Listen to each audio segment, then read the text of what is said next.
Good viewer. Watch Xirtus.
Watch Xirtus.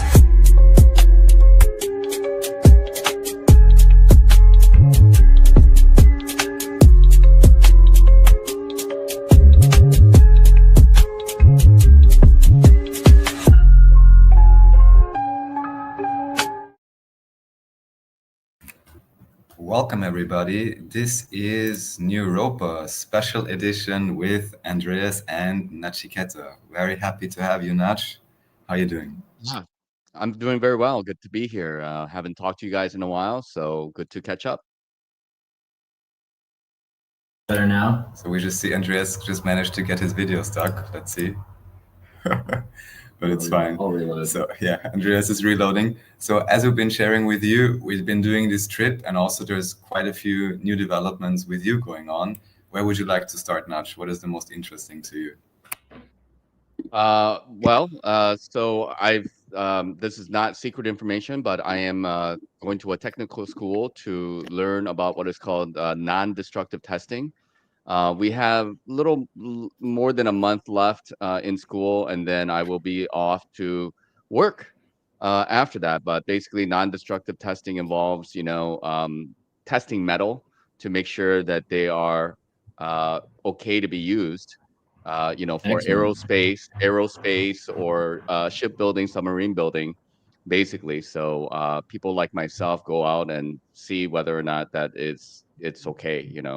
That's a kind of quality control of sort. Isn't that exciting, everybody? Let me really quickly also tell you guys to check out FChat. So our uncensored chat through fchat.net. You go to efchat.net. We can do super chats there, and you can post anything that you feel like you can't say on YouTube. So we're really happy to use fchat.net. We'll put the link in the chat, and you can pop on there.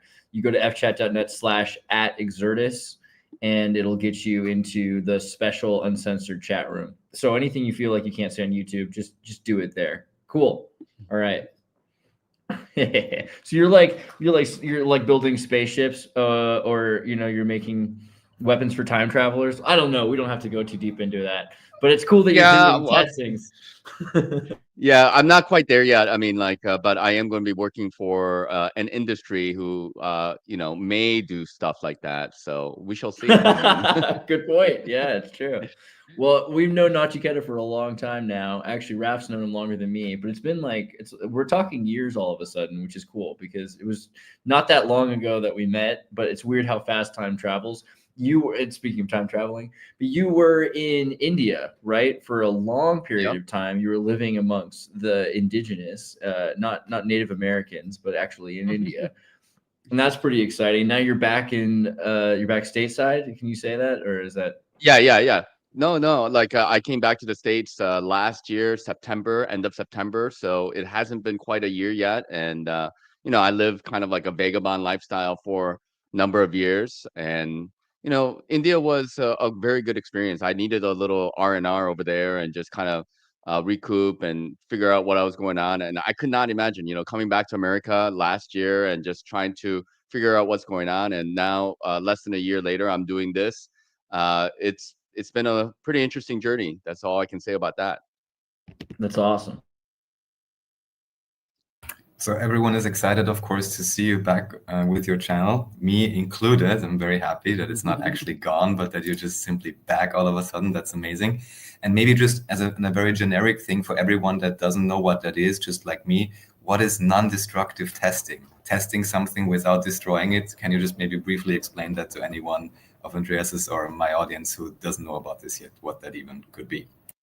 Yeah, so non-destructive testing is exactly what it is. It's you test a material without actually destroying it, and they use this kind of like procedure towards like like oil industry, like for pipes. They use pipes for uh, pumping oil or whatever. And if there's like a kind of an inclusion or some kind of a defect, it might burst and it might cause a lot of damage. So they hired third-party non-destructive testers to make sure that everything is okay. They use non-destructive testers for shipbuilding or aerospace or airplanes or basically anything that requires like metal to be put together. Like welders put metals together, and then sometimes the welding is not so good, and that will cause a problem later on, which can be catastrophic, like for a submarine or for a ship. And so you hire a bunch of people to go over and over again to make sure that those pieces are put together properly, and there's not any kind of a defect in there, so that it can operate within tolerance, as expected. So that's kind of the gist of it. That's very interesting. We recently heard some interesting information about the quality of steel. As you may know, there is some quite advanced steelworks in Germany and even in Austria with voestalpine. But supposedly, for the last few decades, this is just what I've heard from, well, more or less, let's say, academic sources, more or less, that the quality actually has been deteriorating, and that it's, of course, super important that the source quality of the material actually is pristine, which may not always be the case. And yeah, for some reason, I always have, when I talk about this, I always have to think about these China videos, which I'm sure you've seen, where they have this tofu track construction, where the buildings just falling apart like they're made of styrofoam. Mm-hmm. So I trust that important whatever it is that they're building is made with the proper materials, and there's not falling apart when you're going to test it. Yeah, well, that is the hope anyway. So, they're putting me through education, and then they're going to be giving me a position. And, there are different levels to it. So initially, I don't have as much of a responsibility as other people who are higher levels up. So they have to sign off on the pieces that they have like tested, and there are stories of people actually going to jail or getting fired would be like, a thing, or like going to jail because they just signed off on things without properly testing it. And, a plane might have crashed, or a ship might have gone down, and all because that one part after investigation, they find out that it wasn't properly done. Right. So somebody has to take responsibility for that, Great. It's because they're exporting all the good stuff to Dimension X. I read about that Stargate project, right? That's where all the good metal's going. I'm pretty sure. Oh yeah. I'll work for them if they got good metals over there, and if they need to put pieces of metal together, I'll go work over there and see what's going on. I'd love to see a Stargate of some kind, You got to be careful though, because they're outside of time. I don't know if you saw Total Recall, but like, then they make you retire to like a really boring and mundane life afterwards. I think that's the problem. But I didn't realize they had time travel in Total Recall. I thought it was just like a different memory that was happening. So he's working on Mars, basically, right? But like, right. if you read about the Stargate project, basically, is it Ingo Swann? Ingo Swann was a remote viewer in the 1970s and 80s for the military, and he was looking in, well, for intelligence departments, and he was looking into things for them. They're like, what do you see on the moon? What do you see on the dark side of the moon? And there's like, there's a base. And what about Mars? And he's like, okay, well, right now there's nothing on Mars. It's like, well, when was there ever anything on Mars? Like, yeah, 250 million years ago, apparently, there's this underground base on Mars that looks a lot like a Lockheed Martin like factory underground, and it's filled with people that look like humans from the late 1980s or 90s or something, because before he was, you know, from Lockheed. They look like just regular guys who work at Lockheed, as far as he could tell. And the idea is that the Phoenix Horizon point, which is happening in multiple timelines, multiple dimensions, because we're all tied together and frayed, are ending at different points, but there's a peak horizon event that is occurring sometime for us, probably in the 2030s or 2045, I think is the year. And this is where Dimension X is. Dimension X is in, it's not just another dimension, it's outside of time.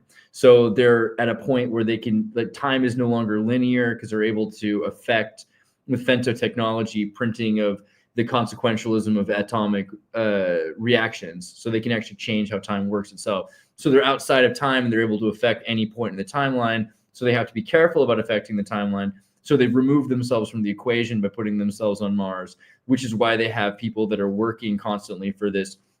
And the aliens are just like they're just super soldiers and genetically modified post-humanists that have evolved into, you know, insectoid super soldiers. And they're not actually aliens. They're just us in the future, right?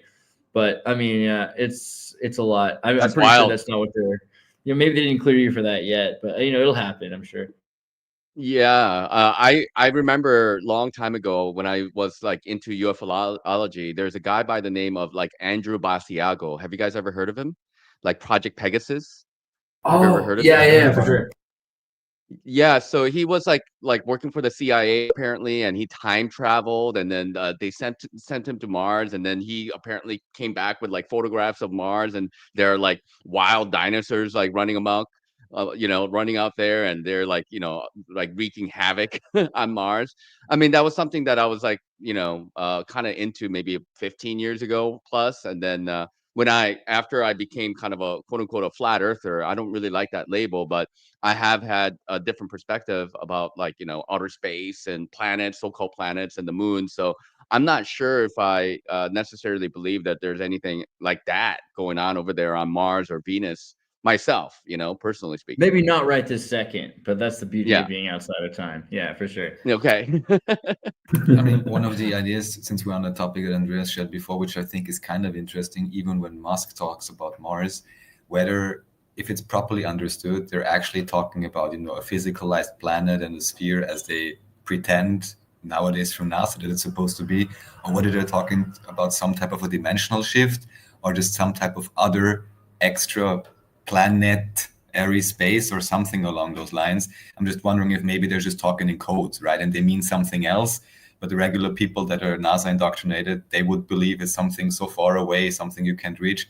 Maybe it's just something outside the known surface area, or just even an area on the known surface area that is not charted or something like that. Seven epochs, 7 planets. They're just different versions of our time space. They're just different realms of Earth. Yeah, I like that theory as well. I believe in like different dimensions personally. Like I may not necessarily believe in like different planets and stuff, but you know, like we exist in a very specific like frequency, you know, in this physical reality, right? Like amount of like infrared and ultraviolet light that exists and everything else that exists outside of our senses. There must be other dimensions out there that could be cohabitated by other beings, you know, maybe very similar to us, so a consciousness of some kind, you know, so why not? Yeah, agreed. What to say?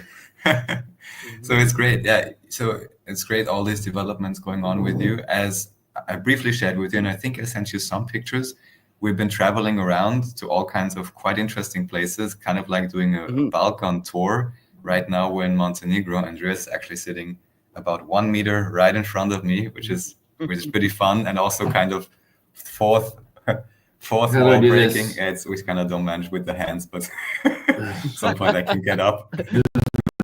Right. Yeah, so and basically we just wanted to use this opportunity also, whether there's any questions you have about any of the places we visited, anything that sticks out to you, any place that you might want to visit at some point. It also kind of relates to these ideas, which I know that you've been doing lots of shows on, the whole history questions, because there's been different places here that are interesting in regards to that as well, both in terms of very ancient history and also somewhat more modern post-Soviet Union history. So where have we been, Andreas? We've been to Bosnia, and here we've been to Visoko, the Bosnian pyramid. We've been to Mostar, which is an interesting city where this bridge was rebuilt, which previously was like dividing the Muslims and the Christians. We know David Jung Jr. loves to go on about the Muslims, and most likely in Bosnia you have some of the most chill Muslims that you could expect or that you could even think of, or many Americans maybe wouldn't even imagine, because all they know is the Sharia, Saudi Arabia type Muslims. But there, Andreas even made a picture in North Macedonia, in Skopje, of a smoking Muslim woman. And we met some Turkish guest workers that were really cool. They were drinking beer with us. They were smoking. This one Azerbaijani guy for whom I made some scrambled eggs, for which he was totally amazed and suddenly started singing for like 10 minutes in the most interesting way, like halfway Muslim chant, halfway Russian, or I'm not exactly sure what the Azerbaijanis do. And the big joke was that now he's a guest worker, but previously he's actually been an effing police colonel in Baku in Azerbaijan. And I was like, this guy seems like the most eccentric out of this group. You're telling me this is a police colonel, this is what it takes? That's pretty amazing to me.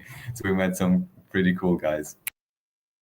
That's really amazing. I mean, I think there is some preconceived notions about Muslims, like maybe from the Western perspective, and I think it's good to let people know, like we're all people, right? Like, and there are always going to be extreme expressions of beliefs and lifestyles and such. But like just because some group of people are labeling themselves as Muslim, they're not exactly the way it's presented, in the media and such. And I think there is a vested interest to divide and conquer people, and that's been going on for a quite long time. And we need to find some commonalities among humanity, and find some, I think this is, for me anyway, like one of the kind of important reasons as to learn about the history, and the history that we are trying to present to the audience is that, hey, we come from a common background in a way. This whole idea of us, like, fighting amongst each other and we're coming from caves and stuff, like, may not be true, right? Like, so just trying to sift through all of that and finding why is it happening in the way like they are presenting it. Like, if we're taught a particular kind of history and we come to the realization it's not true, then the question has to be like, why did that happen? Like, did somebody just make a mistake, or is it quite deliberate? And I think that most everything in terms of control system is happening is quite deliberate, in my opinion.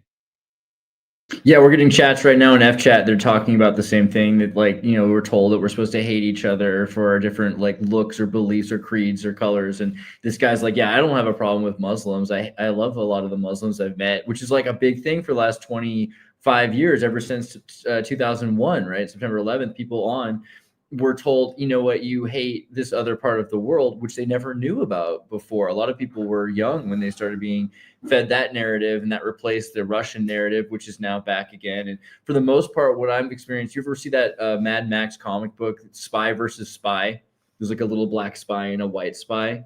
So for that, it's interesting to me because they're basically best friends. Like, they're just like each other. They're just, the silhouette of each other, but they interact with each other on a horizontal level all the time. And it's really, they never interact more. Like, there's been a couple of episodes in that comic where they talk to their boss, but it's proxied through weird, Mission Impossible. You get this destructive message. You can't even track that you're talking to your boss. They never see their boss. So there's no vertical relationship for one side or the other. And it's really, similar, I think, to the intelligence and the military community, that Russian soldiers, Russian Navy, Russian Army, Americans of all the different branches, that if you're on a boat or if you're in a tank or you're something like that, like, each other and you respect each other because you understand each other on a level that your boss never understood you and their boss never understood them. But you're out there together. It seems like so much of the time, I mean, I remember this from that movie about Troy, that old men send young men off to die. But the young men, they don't hate each other. Like they're just doing their job. They're trying to protect their family. They love their mom and dad. And how different is that from one person to the next? We're really so similar. Yep, I agree. I mean, just right now there's a lot of concern. At least the kind of the industry that I'm going to be working with. There's a kind of there's a program to create more ships and more submarines and all that. And I was watching a documentary about how China, their shipping industry has just taken off, and they produce like 50% of the ships in the world, so they're just outproducing ships compared to everybody else. And there's a concern and it's we live in a very strange world. We have America, Russia, China, and these are the big powers. In Europe, they're all there. And to me, it's kind of like a big chessboard with a lot of moving pieces. And I'm just one individual trying to make sense of everything that's going on, because like not only have we been lied about, in my opinion, like shape of the earth and history and politics and economics and all that kind of stuff, but also how these factions are being played off of each other. Like I have to imagine some guy in China and Russia, they don't really agree with their government just the same as I feel about my government, and the kind of policies that they enforce. But yet they have to go and struggle and live life and try to do what they need to do to survive. And people somehow, they get into the army of this world and that world, or that faction and that another faction, and they end up shooting at each other, and they don't even know anything about each other, and that is very sad to me.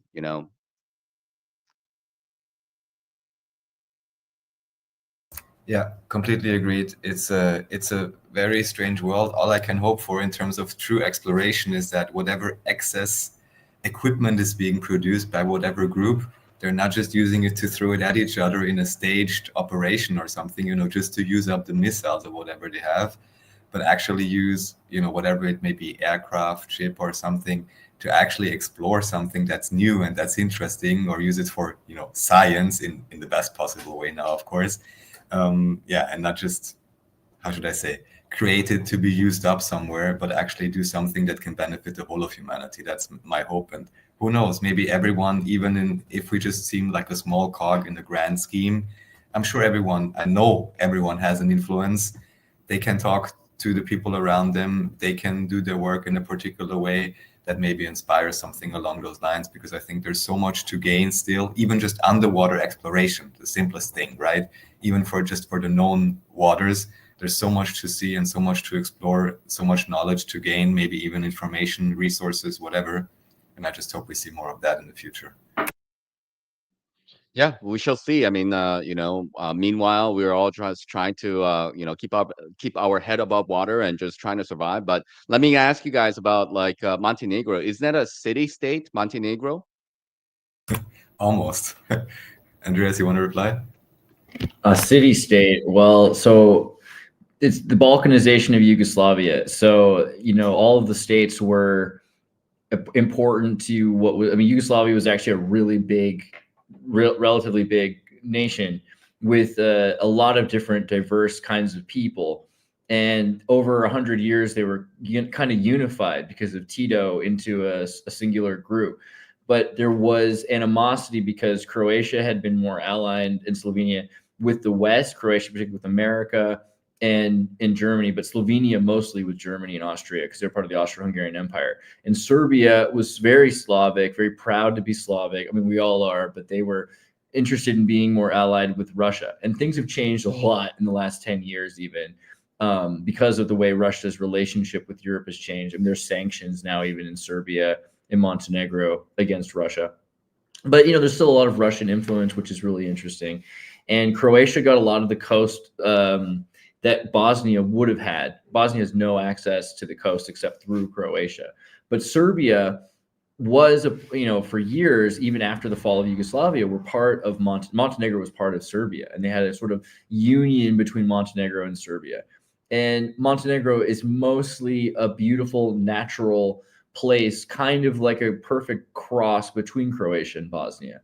You have mountains, and in the mountains there's ski chalets that look like Switzerland, and in the middle of the country there's forests and there's prairies, and there's even kind of I wouldn't quite call desert, but there's there's drier areas there, but it's a very beautiful country, and they have coast. So it's a place that the Serbians used to go because they could drive right through in a couple hours, like 5 or so hours for them. And now it's like between 2 and 7 if you take the newest highways that they built. And so Serbians have always used Montenegro as sort of their access to the beach and their place where they can go for tourism to the beach. Well, the places we're at right now are just filled with Serbians on vacation with their families, as they've done for generations.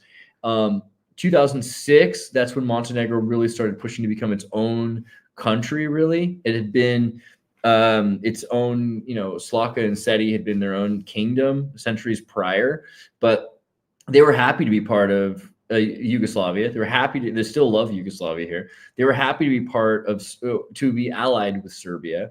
And they still have a very good relationship with Serbia. They still have a great relationship with Europe generally. They're pretty in line with what the European Union wants, but they're not part of the European Union, even though they do use the euro at this point as their currency. And there's, I guess you could say, because it's a coastal place, like anywhere with a coast, it has access to harbors. And harbors can be a place where black market, gray market, white market can all thrive together. So there is the Kovac mafia. There's a number of organized, I would say organized crime, but it's like organized. I mean, you have to understand what the laws were in socialist countries about capitalism. And these groups have still continued to exist. I think a lot of them are working to legitimize themselves and to move out of what would be, at the time, tobacco smuggling, right? Because they could bring in cigarette cartons by the ton and bring them into Europe. And also, Albania and Montenegro have a lot of connections with Colombia. So there's that aspect of it as well. But generally speaking, it's one of the safest countries. The people are great. It's a beautiful country. There's so much wonderful nature here. And they're in the process of, I want to say gentrification, but really revitalizing their cities. So all along the coast, they're building new hotels, they're building resorts. They have really excellent food and excellent homes. And it looks a lot nicer than Bosnia. Bosnia is in the process of really trying to figure out where to get the money they need, big business, they say, to build their houses, to make them nice. Whereas here, things are pretty much nice most of the places you go. And it's really impressive, like the fact that they have such huge beachfront resorts. And again, in the east, they have these huge chalets that you look like you're in Switzerland there. But it's one of the most diverse countries. It really has everything. It reminds me a lot of what California has to offer, because you can surf and ski in the same day. You probably wouldn't want to surf here because the waves aren't as good, but I'm kind of picky because I'm from Santa Cruz. And one thing that's really interesting over here, you went to OBS, but you're not. I fixed it. Okay, great. So one thing that's really interesting over here, the one thing you will notice with many of these Balkan countries, first of all, like, what does this even mean? Because you have the license plates, and on the left-hand side, you have a blue stripe in like European Union blue. But the thing is that if they're not actually in the European Union, for example, for Montenegro, it just says MNE. By the way, the Montenegrin domain is the .me domain. That's quite popular, which many people are using. It's actually from Montenegro. So they have MNE, or they have Republic of Kosovo, which is the new Bill Clinton state, right, from 1999.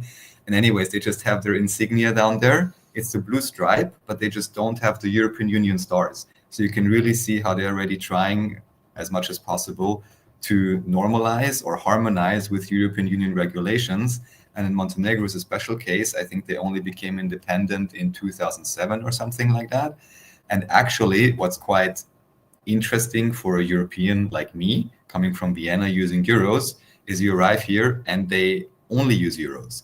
So for example, in Hungary is always this rogue state within the European Union with Orban, who everyone loves to fight over.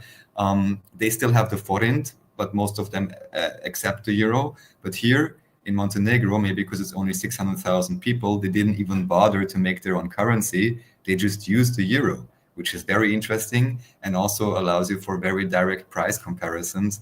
Honestly, I'm not that well versed in supermarket prices in Austria. We just asked someone from Canada, how much do you pay for 200 or 250 grams of butter? So a quarter of a kilogram, which would be, I guess, 8 ounces or something like that, if I'm not completely mistaken right now.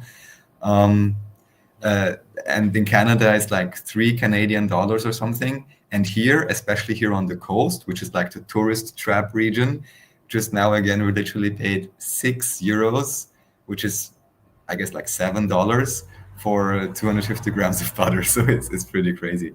And even the cashier, when we were mentioning this, was like, oh, it's a conspiracy theory, you know? He was joking about it. Yeah, it's a bit strange.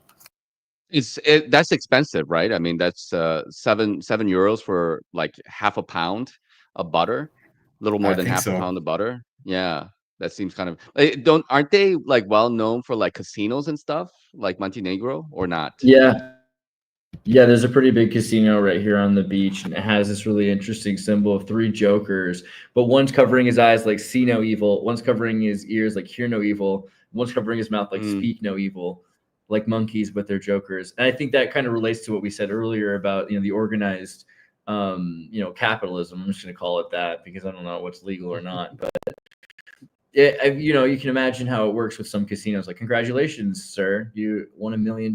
It's a great way to wash money, Yeah, isn't like Casino Royale like 007? Wasn't that based out of Montenegro or not?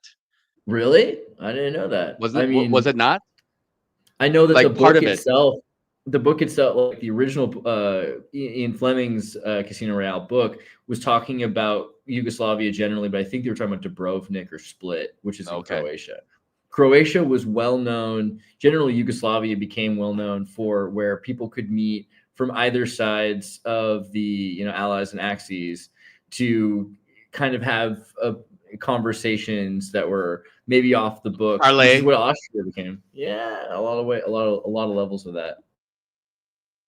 Yeah, well, maybe we're going to utilize Montenegro again in that capacity because obviously there's war going on in Ukraine and and a lot of things people are getting talking really about weird because like Russia, for instance, had for a long time Austria has this law, which I think Raf can explain better than me. That's why it's known for spies like in meeting each other there, because there's kind of a it's like a safe space for people from different sides of the conflict to interact with each other. And the problem is even Austria is starting to pick sides with NATO and moving away. Originally, I think the law was along the lines of at least the official law, who knows what they're actually doing. But that officially, I think it's somehow like this, that the spies are allowed to spy on each other, but they shouldn't spy on Austria or something like that, which anyhow is somewhat hilarious because if you understand, Austria is very much dependent on the German economy. And who is Germany dependent upon and who has military bases all over Germany? The US. So yeah, but that would have been the original thing. But yeah, by now, even the foreign minister, she has a great name, Meinl Reisinger. And some people, not me, of course, love to call her Heisel Reiniger. This is unfortunately only funny for someone speaking German, but it basically means like toilet cleaner. But what she does, and other people call her NATO Beate, so NATO Bea, which is her name, Beate, I'm not even sure what the English translation of that is. So she's really been pushing hard to be pro-NATO. She's from the neoliberal party, and even though they only got 8%, they managed to get into the government, all to prevent the evil right-wing Freedom Party from getting into the government, even though they had the most votes in the last election. And I'm not, a big proponent of this type of democracy, so-called anyways, but it's just pretty crazy. Just like in the US, especially, I guess, during Biden, maybe now the public sentiment is a little bit different, although Trump does many contentious things as well. But it's just amazing how far removed the official stance of the government is and the actors within the government to even the general consensus understanding and perspective of the most regular people sitting at the table. Even just the idea that in Austria we've been indoctrinated, and even me, and certainly the generation before me, and maybe even after, Austria is a neutral state.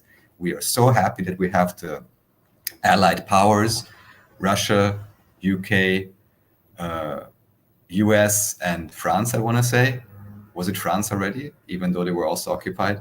But anyways, the 4 allied powers that are guaranteeing the security of Austria, and therefore Austria remains neutral. Because I even have one contact who's now, I don't want to say anything wrong with me, like 80 or something, and he actually knew the prime minister back then as they were going to Moscow to make a deal and make an arrangement to basically carve out some freedom for Austria very quickly after the end of the Second World War, which was very special for Austria, allowed lots of development and lots of opportunities and wealth. And now it suddenly seems like all of that just doesn't matter anymore. The government does what they want. And even if you do a public survey, about 90% of people would say, yes, it's important for me. Austria is neutral. That's my identity. If you believe in nationalism, but still being neutral is not the worst thing you could be. But that's getting completely thrown out of the window. And that's what Andreas mentioned, that even Austria, the government itself, seems to be picking sides, which is very strange. And with the most basic political or diplomatic understanding, just seems incredibly stupid. So I don't exactly know what's going on there. It's, the new round of whatever world order is being manufactured by some individuals, I guess. As per usual, I suppose. I mean, like, what else to expect? Yeah, but it makes Yeah. you wonder, because a big way that you stop people from murdering each other is to have conversations. This is a big thing I've noticed for the last 10 years, 9 or so, is that things got really hard to communicate. Online used to be the answer because you couldn't meet anywhere. There was all these borders and laws and things made it harder. So the internet was a place where people from all over the world could talk. I remember, in the, for the last 20 years, we were talking on chat groups with people from Amsterdam or Moscow or from, Ascension, Paraguay, or people from everywhere but North Korea. Like you could talk to all of these people so easily. And we all spoke kind of similar, similar vibe. There was a similar vibe of people that were connected with each other, because the more you interacted with strangers, the less strange it felt, the more we felt a common ground. And so even if just having a place like, if the server was Austria or Montenegro or Yugoslavia generally, that meant that you could go and have a conversation that stopped 10,000 men from being put at each other's throats or aiming each other's guns at each other. And so I keep wondering, like, where is that going to be then? I mean, even right now with peace talks, they're trying to figure out where Ukraine and Russia can have peace talks, whether it be in Istanbul or in, Yugoslavia, like somewhere in Austria, or, I mean, it's really hard to find a place that's safe and neutral, because Switzerland's not going to do it, for us to have neutrality for at least conversations so we can solve these major issues without more death. I mean, that's kind of what concerns me more than anything. I guess the question that I would have is that what are people fighting about? Like, what is it that they're going to war for? I mean, if we can come to some understanding about that, maybe we can have some, peace negotiations. But if people don't even know what they're fighting for, then I don't know if it can actually sway one way or another, Yeah, and there was one point I wanted to make sure. Yeah, right. In terms of who's fighting for what, the joke is, anyways, I think in the US you have statistics, and maybe even in Austria, like most individuals, anyways, aren't fit for combat service at all. Anyhow, and there was recently one discussion which I was quite appalled by, of some supposed media or military expert, and he said that just 2-3 months ago, I was like, wow. How crazy of a timing can you choose? And when someone asked him, how can we make Austria ready for war, basically, which is unheard of, like I said, Austria should be neutral, the guy said, oh, well, we should actually look at and now get this, Israeli model. And I'm like, wow, sure. Everybody wants to have 3 years of mandatory service and get all riled up for nothing. Like, that's a great example during these times, especially knowing how many individuals take issue with that, even though we understand, maybe also we spoke about this, there's the Gaza Wood channel on Twitter, we know there's propaganda on so many sides, we don't know exactly what's happening. But one great point a friend of mine recently brought up is that even, and let's only hope so, that much of what we see on the media is exacerbated, we do understand from all the sources I know that there is real abuse going on, like in so many places, and there is systemic issues going on. And even if the actual, however you would say this, issues, problems, destruction, casualties, hopefully are not as crazy as the media portrays it, still considering the media portrays it that way, and then thinking of how many people actually really take issue with that, and not about taking sides, but just having a fundamental issue with people suffering unnecessarily. And that this is also almost testing a defeatist attitude in terms of like, if we broadcast to you every day, whether it's completely accurate or not, that so and so many children are suffering, and most people are like, oh, whatever. What does that say about the population at large in the West? Like, shouldn't they care more? And if they don't care about that, what do they even care about? And we already had the last, I want to say, pen test with the whole 2019 thing. We love the 19. But now this thing, which is being broadcast everywhere, and most people don't really seem to care, or then even seem to want to justify any violent action or any suffering, that's completely crazy. So I think it's a great time once again for everyone to encourage their own and their surroundings for more compassion, and not talking about protesting or anything, but just this basic, how do you call that? Not outrage, indignation in a sense, and understand what is right and what is wrong. Yeah. Indigenous indignation. Yeah. So, I mean, I think a big thing is people need to understand the other side more, because I think people don't really understand their own side unless they understand the other side. So, like Palestine and Israel is an interesting example. Palestine seeks state recognition, which is exactly what Israel was seeking. But when you define a state, right, Weber defines a state as a monopoly of violence. So Israel is really saying that they want to maintain a monopoly of violence over their jurisdiction or their territory, which is exactly what Palestine is saying as well. So monopoly of violence becomes difficult in an anarcho-globalist state, because the world itself we're trying at least, not to have a singular world government and have a multipolar world, so that we can make sure that we keep powers in check. America had the opportunity to establish a unipolar empire really in the 50s and 60s. And we endeavored, at least certain people in the United States endeavored, to make sure that didn't happen, because it seemed inevitable that America would fall into the same trappings that the Soviet Union was falling into, that the Reich was falling into, and then making sure that other states were able to represent themselves. This was really the American dream originally. It wasn't just for the individual, but for the state to exist. You were talking about city-states, like city-state republics that were able to work together as a collective, a confederated collective. This was the Articles of Confederation originally. So finding a way to maintain that, even in a world that's post-border, because at this point with the internet, Israelis can be in the Palestinian server at the same time as being in Israel, at the same time as being in Germany. There's virtual borders that exist, but we can exist in multiple places simultaneously, just virtually, which kind of destroys the idea of monopoly, of violence, of moral, of ethic. And it's something that we need to look at to say, okay, well, are you asking for the monopoly to protect yourself, or are you asking for the monopoly to control others? Which is another American idea, because you look at the Pilgrims. We were just talking about the Pilgrims the other day. The American Pilgrims started out as British who were rather authoritarian in their Christian beliefs, and England did not appreciate their authoritarian nature. They said you cannot force people or hurt people because they missed your church sermon on a Sunday. And so where did they go? The Pilgrims went first to Leiden in Netherlands. Before they went to the United States, before to the American colonies, they went to the Netherlands because the Netherlands allowed you to believe and do whatever you wanted.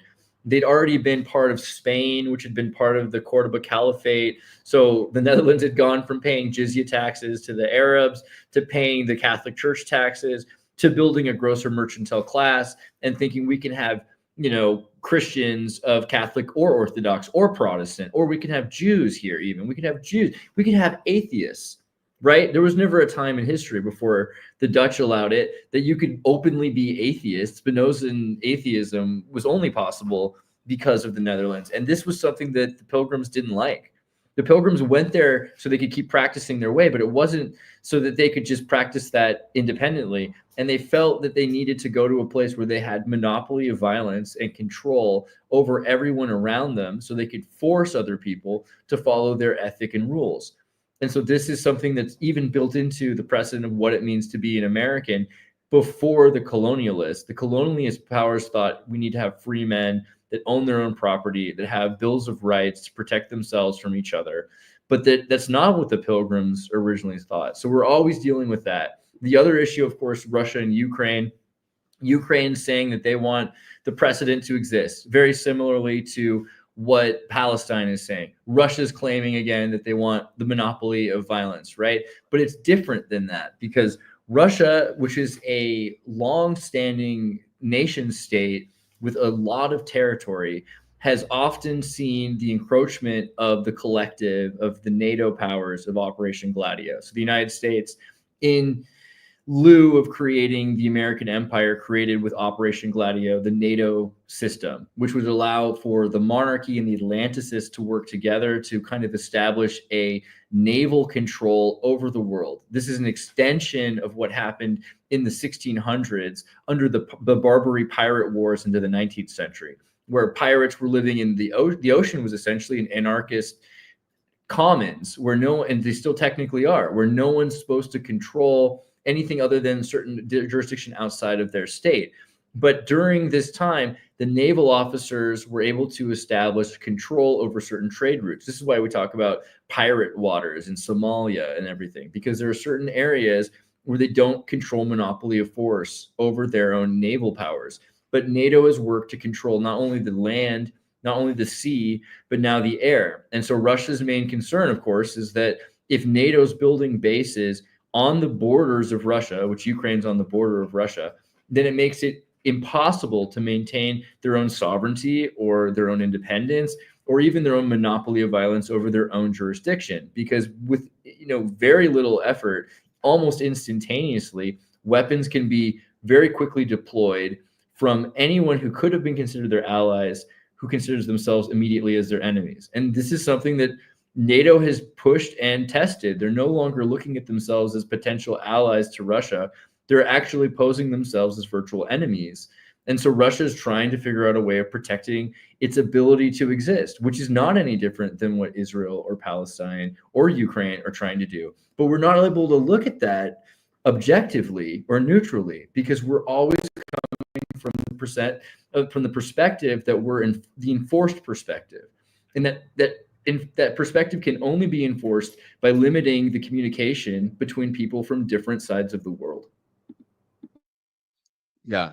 I think one of the things that I think about a lot is like the kind of like the mob mentality and like how people are programmed. And if people are just kind of programmed to think about like the black and the white, or, those guys over there, the Russians, it's just like any kind of war. And when you have enough of momentum of that kind of programming, people are going to basically like be a patriot, or they're going to be against the government. Like the government's going to denounce people and say, hey, you are being a traitor by not supporting what we want to do in those countries, and go to war. And so and people get scared, right? Like you don't want to be called like a traitor, or be like witch hunted.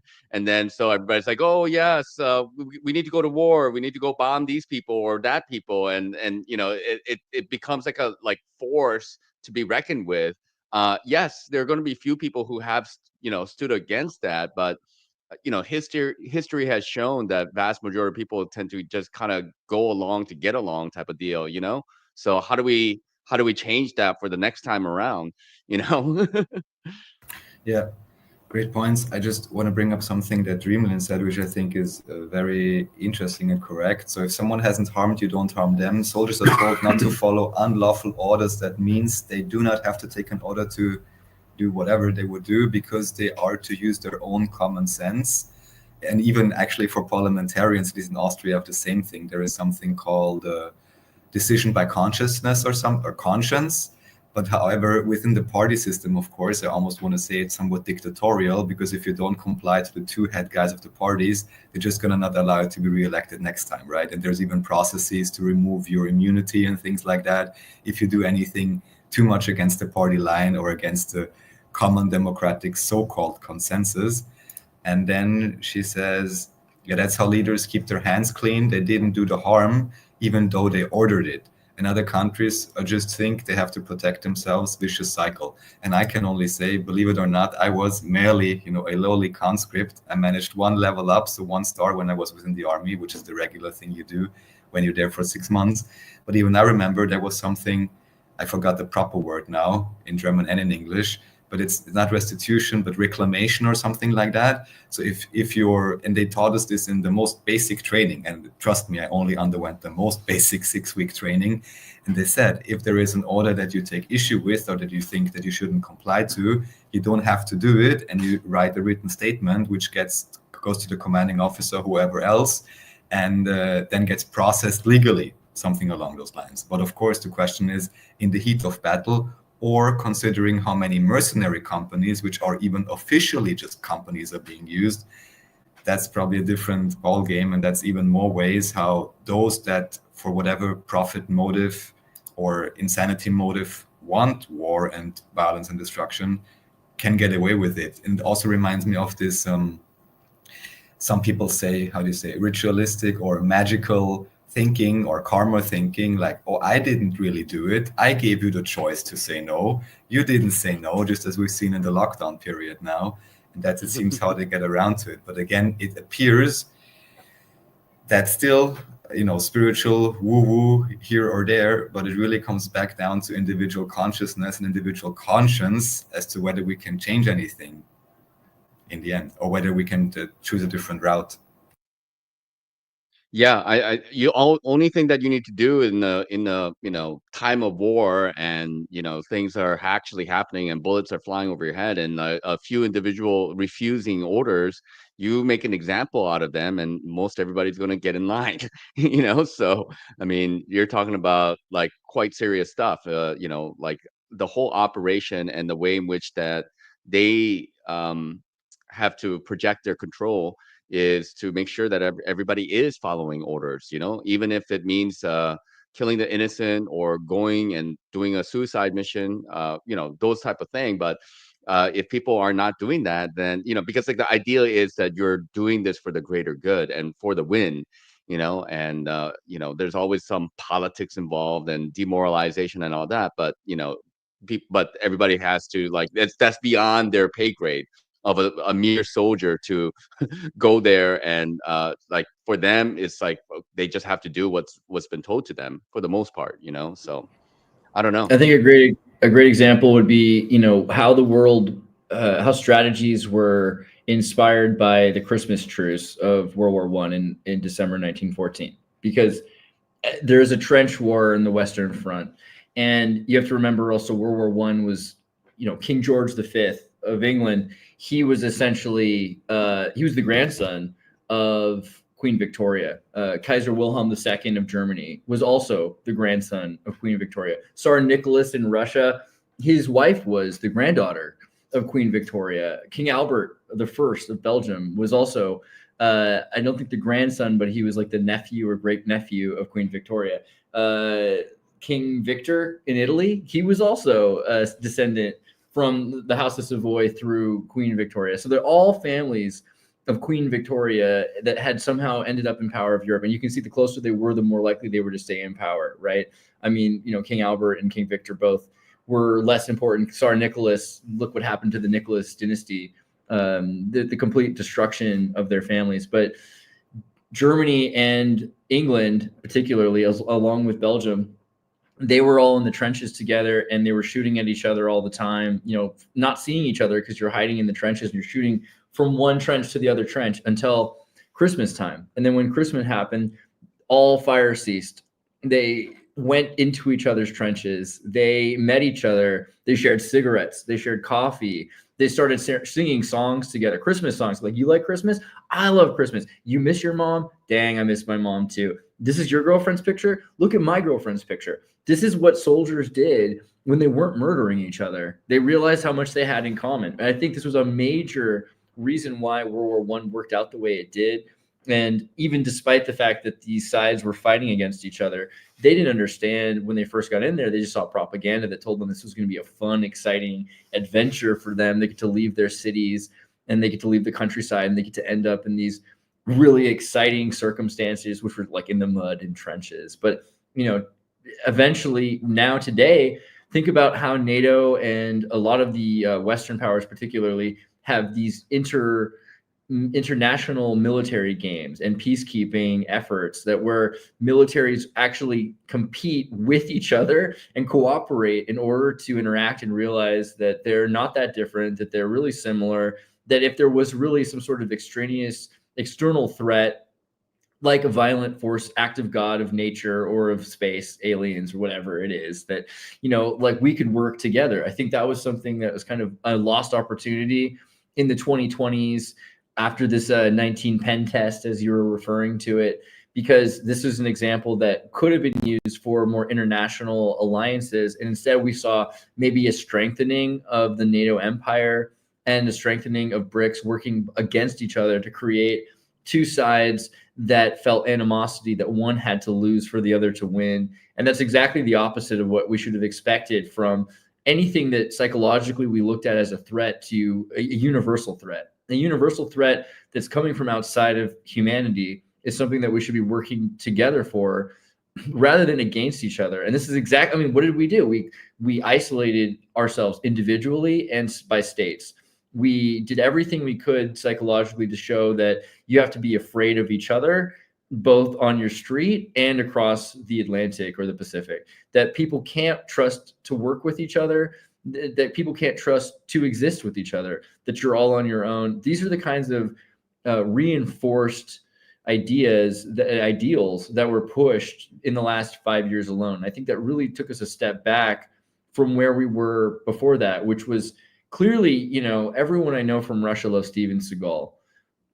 There's an American ideology that was really popular on the Eastern Bloc, and it was about freedom, and it was about opportunity, and it was about people that could communicate and work together and were excited by each other's differences, not afraid of them. And we're blowing it. We're totally blowing it. And I think we're doing it on purpose. I don't want to say we necessarily, but the world's blowing the opportunity to work together on such a serious level because we want to enforce this idea that you have to work for your side, that you can only trust your superior, and that you should have no contact with each other. And that's exactly how you create false dynamic and serious arguments that have no bearing on, no solution that can be solved. Because if you can't communicate, eventually you solve that problem in the most serious way you can through violence, right? That's exactly where we're at.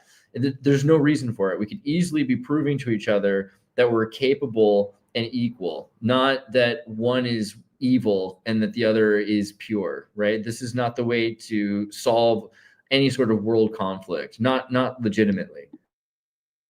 Yeah, well, like in history, there has been lots of, I don't want to use this word, like false, waving of the flag type of thing, that has happened, and A lot. like people, there's manipulations and such that has occurred over a period of time, and people get convinced about those things, and then But those things were the totally real and keep giving us advertising money because we believe in all of them, right? Absolutely, absolutely. So like it's just like, can we collectively learn from, these things that we have come to realize now about like the kind of tactics of manipulation, whomever they are pulling the strings, whatever their goals is that I think they don't really want us to come together and sing kumbayas with each other, whether you are Asian, white, or black, it doesn't matter. They want us to be in perpetual, struggle and fight with each other, and just like have this divide.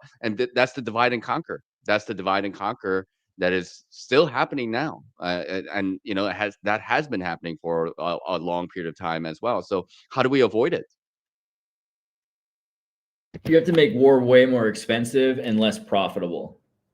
Essentially, like the profit, like what is war? War is the greatest money make. You can get a $300 million contract just because, the NATO pact and the Warsaw Pact use different caliber and size of ammunition. The amount of money that can be made. Right, there we are, like two sides and they're on the same side. The amount of money that can be made from war is it's too alluring for people to give up. I mean, in the fact that they can get taxpayers without really making them, how hard is it to sell a car to you versus how easy is it to sell 1 million Hummers to the US Army because you think it's justified? There's so much money, and like all you have to do is create new conflicts all the time, because then you abandon the equipment wherever it's laying, and then you can. I mean, that's a great way to create new conflicts, by the way, because then someone finds that equipment, right, and then they have the ISIS or ISIL or finance to create these new cells. Like in Afghanistan or Iraq, the Taliban's able to take whatever was left behind, and this is Al Qaeda, etc. And this is a great way to enforce this because they have no monopoly of violence. So you're basically making it more capable for more sides to compete in military wartime, which makes billions of dollars, like today's dollars, billions of today's dollars, trillions of today's dollars. There needs to be some sort of solution to make war far less profitable for those people. Yeah, absolutely. I mean, like, it's just like get rid of the old weapons, the old guns and old tanks and whatever, and give them to whatever these guys. And then they also want power for themselves because they are tired of getting stomped on by this country or that country. And then, with that, they're going to have their own little team, let's just say. And, and then America or Russia or everybody else will have to improve their weapons and be more advanced than everybody else. So it just is a perpetual thing of just like being better and stronger and bigger than everybody else, and then it just that just continues on and on and on and on. It's a big game with lots of money involved, with lots of players involved. I don't know if I can say that I see any way in which to be able to stop that. Like I mutually just feel assured like destruction. Yeah. I mean, so if you think about the psychological reassurance of the propaganda from the 1950s after World War II was mutually assured destruction. It was like they have these magical genie bombs that will destroy the entire world if it's used once. So we can never go to war again with Russia. And for a while that worked. That was a big idea. It worked for Americans and for Russian kids. They said, okay, well, if we can't go to war because everyone will die, it's guaranteed. Right, and you believe what you're told, right? You're talking about false flags. Believe what you're. Just to say, this is one thing. I mean, it is true, and I don't like the fear mongering, and I don't like not exactly accurate science or whatever it may be. However, seeing it as a true psychological war deterrent, this is what a hoax. I didn't say that. Actually, may be useful for. That's an interesting. It's a psychological operation. A psychological operation doesn't have to be true or false. It's just if you can reassure people that there's no reason to use one solution, then they begin looking for other solutions immediately, right? And you can see that because we worked so closely together with Russia in World War II, and after World War II. Even if there was some isolated competitiveness, we were really working very closely together on a lot of things, on exploration of the sea, of exploration of space, Antarctica. There's a lot of examples really where until sometime in the 60s, during 62 to 64, after the Kennedy assassination, that all of a sudden we started figuring out how we could say, well, really, Russia's the socialist, the communist threat. They're getting closer and closer to America, which might compete with what we've just established in the Monroe Doctrine, that we have to protect the Western Hemisphere from outside of American influence. And the American influence was supposedly spreading ideology across South America and the Caribbean. We were trying to say, hey, I mean, this happened after Mexico with Maximilian I, that we needed to make sure that Mexico couldn't be part of the French Empire. And James Polk went into Mexico and they took over Mexico. They killed Maximilian and they ejected the Mexican government. Mexico's never recovered fully from the James Polk invasion in 1840. And the same thing is going on today in the Philippines. America took over the Philippines. Look what's going on with Filipino sovereignty. I mean, the removal of Duterte, all of these different governments around the world, like we're talking about paper tigers. This is a paper tiger being like a false state that's been created by, economic sanctions or state sanctions from other governments. If we can look at what happened in the 1950s with, the space race, for instance, where like they're talking about the technology that Russia was looking at psychologically to build something that's outside of our sphere of influence from each other. So instead of aiming at each other, aiming psychologically upwards, I think there really was a benefit to that line of thinking, because it meant that we weren't going to work against each other. We were going to maybe steal each other's ideas or share ideas with each other openly. And there was a lot of positivity in that. And I think virtual reality is an interesting example of this, because, you know, with technology since the internet, it doesn't really matter if you think cyberspace is a real place, because cyberspace is a place that we can psychologically interact with each other. It doesn't really matter what's real anymore. It just matters how it affects you. So we really could be working together a lot more than we are, and we don't have to be nearly afraid of each other to the extent that we've been taught that we do. But it really does help make money. So if you could make it so that you're just not allowed to make money off of war somehow, that all the money you make off war has to be, you know, contributed back to society, the amount of people selling arms would drop dramatically, because it would only be passion projects at that point. Well, I wish good luck with that idea. I mean, you know, because capitalism, like, you know, kind of runs the world, you know, in a very strong way. And, you know, in another line of thinking of like how America and Russia have worked together and continuously work together in terms of space, right? That also brings into question about like to what capacity are they actually working with each other behind the scenes? Because like if space doesn't exist the way we think it does, and then they're lying to their own, you know, people and everybody else, you know. So, but on the front side of things, oh, we are enemies and we need to go war with each other. But behind the scenes, they're working with each other to convince the population that there is, you know, some kind of like ISS and space, and they're actually doing this kind of stuff. You know, the conspiracy then would go much deeper in terms of the control mechanism. You know, I think there's a reason why the space race sort of um what do you call it, like panned out,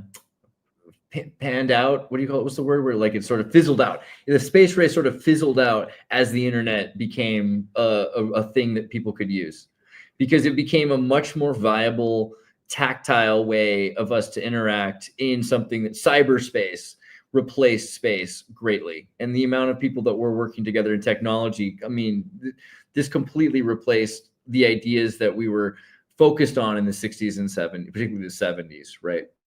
well, I think it's interesting that these days, you know, like if you look at like Candace Owen and more popular, like, you know, kind of podcast channels out there with, you know, much bigger following, and they're actually starting to question about the moon landing that happened like 50 years ago. You know, it's to me, and then like the topic question, and like for being edgy of like conspiracy theories for the vast majority of people, is like, did we actually go to the moon or did we not actually go to the moon and such, you know? And to me, that's like way yesterday stories. Like, I mean, like as far as like conspiracy is concerned, that we should have kind of like taken care of that a while ago. But that seems to be on the front of like on the edge for the of the consciousness for a vast majority of people. But if they go down that rabbit hole even further about like, hey, maybe we can't go to the moon at all, not to mention that, hey, like we went to the moon or not went to the moon, you know, then the rabbit hole goes quite deep. You know what I'm saying? So I don't know, Yeah, I you think know. though that's for people that are still assuming that everything that they were ever told was real. And there's a lot of people like that. They're super worried about that. But I think it's not, I mean, if you watch, we've talked this before. I know kids that are like 10 to 12 years old, and they show me like shows that they watch. And invariably, every single show makes a joke for a 10-year-old that says, you know, this was totally a lie, like the moon landing. Or, you know, they show you them filming that, like, so they're psychologically preparing kids to know that the moon landing was a lie and a false narrative. Like, people are being prepared for that, while the older generation is being like comforted and pushed into their wheelchair to go rock in front of the sunset. But kids are going to know that that's you know, an absurdity. There's a lot of things that I don't You think think? Russia pretends. I don't think Russia pretends at this point that America went to the moon. I don't think America really cares to pretend that we went to the moon as Yeah, much but as they they're did. they're on the ISS with like America, and then, you know, Aren't they China shutting and down the India. ISS? I don't know, but like, you know, other countries are sending, you know, their ships to the moon, you know, like the Chandrayaan, and, you know, China and everybody else is sending stuff. So they want to Yeah, they continue love the with the ideology. charade. Yeah, I right? think the charade could continue, but like by 2030, they're totally retiring not just the You think? physicality, but the idea. 2030 is when they say the ISS is supposed to enter our atmosphere or be deconstructed, right? So, I Okay. mean, maybe Japan and Russia has talked about, they're going to create some sort of a alternative for the ideology of the ISS. And it's totally true that SpaceX is kind of pushed this meme. But what happened with Elon Musk and his space race? He bought Twitter. He got into cyberspace. It seems like this is an inevitability that we're going to stop going outward and start going inward, right? There's a bigger, higher resolution reality inward than there is outward. And we can do a lot more with it. It's possible that they'll keep pushing, these narratives. And I'm not saying that we are out of the woods yet on that, because I think a lot of people desperately want to believe that their parents were pure, that their government weren't liars, and that we're doing the right thing, and that they killed people for the good cause. And I get that, but I think a lot of kids are going to wake up from this world after being forced to wear masks and not even look at their own parents in the face. And there's going to be more suspicion. I'm pretty optimistic on that. The other thing is the idea that capitalism. I wish I could go share ahead. your enthusiasm. No, I wish I can share your enthusiasm. And maybe you're right. I hope you're right about that, because I want people to wake up. But sometimes there are just signs where I feel like people are not getting it. People are very they're too programmed. And like to me, Maybe I'm like only something isolated happening by my in own audience at this point. Like I only talk to people that I can respect more and more, and it's scary, I guess, because there definitely are people that are kind of empty in the face. But I want to believe that people are changing, and I think that it's amazing me how too. memes work. People are going to learn this from each other. They're going to communicate with each other. There's a lot more hope than I think I had in the past. I actually am more hopeful than I was even 5 years ago.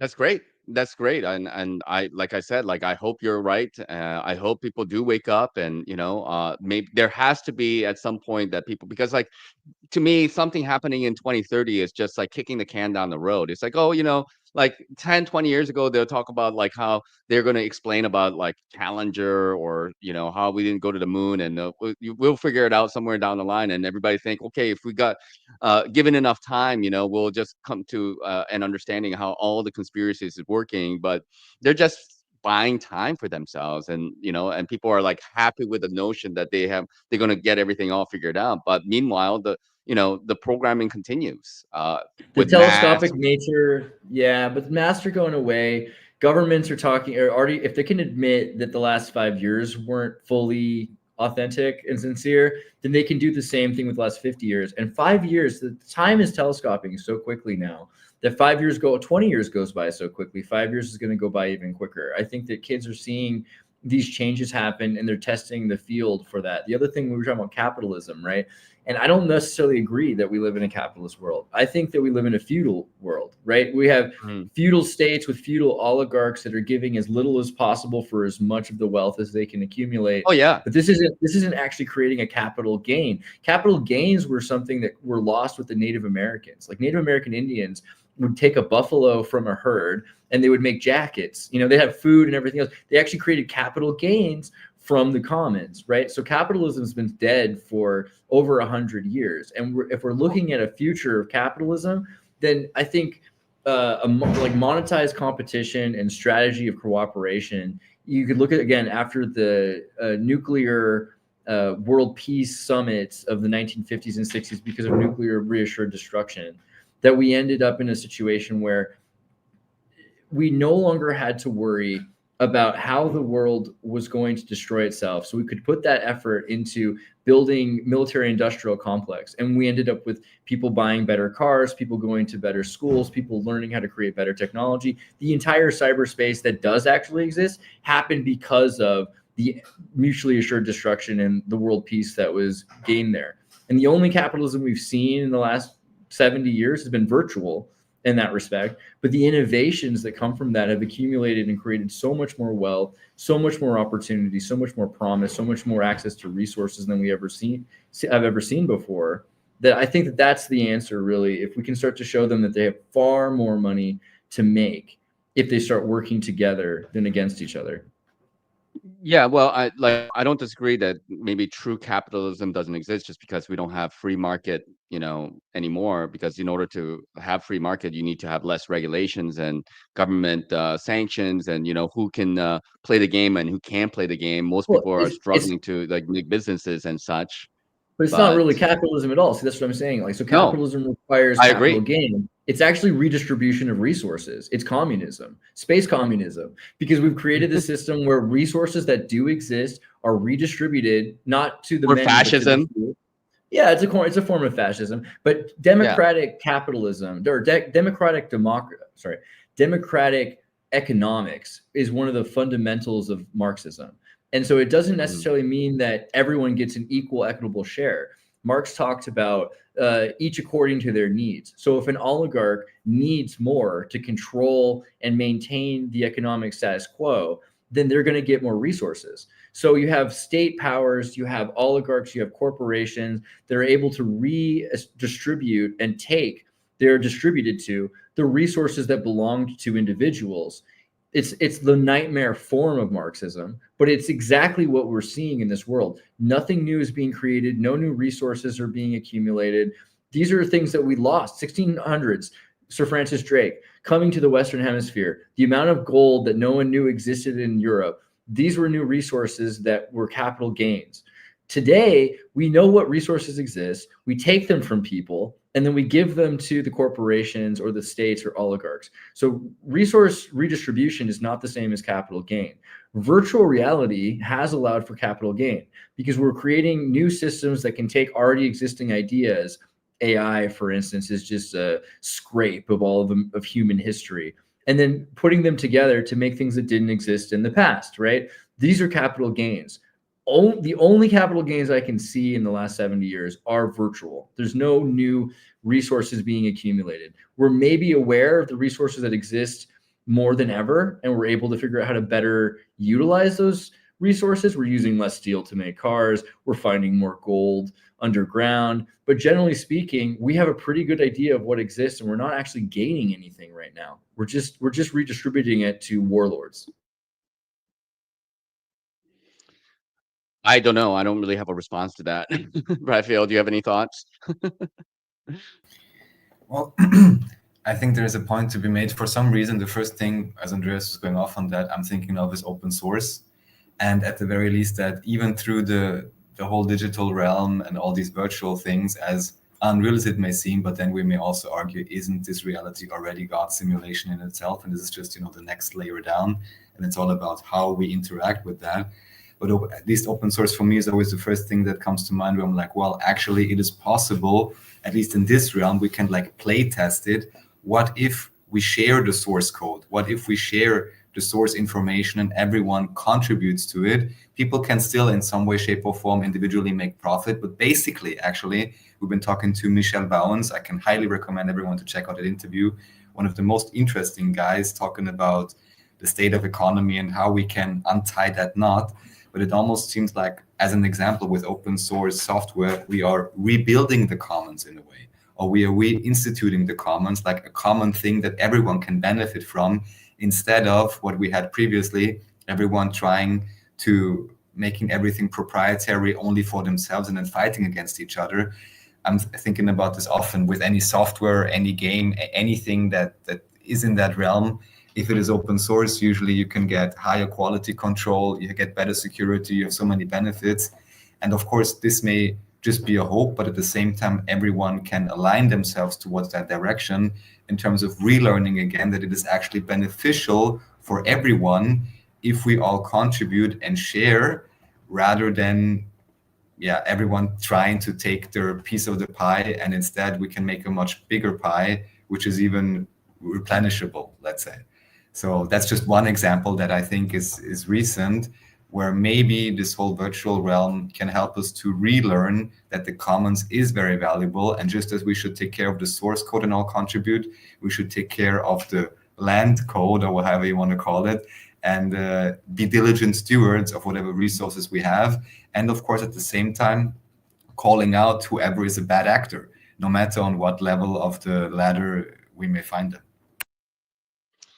Yeah, I just feel like I think the key to everything is that enough people have to be educated and be aware of the control mechanism that's in place, and I'm talking about in terms of economics. I'm talking about in terms of like the tactics to control the population, the manipulations and all this kind of stuff. But like if people are continuously willing to be hoodwinked and they're happy with the bread and circus, we're going to go down the path collectively speaking. Yes, they're going to be few number of people who's going to wake up to the whole thing, but they can't.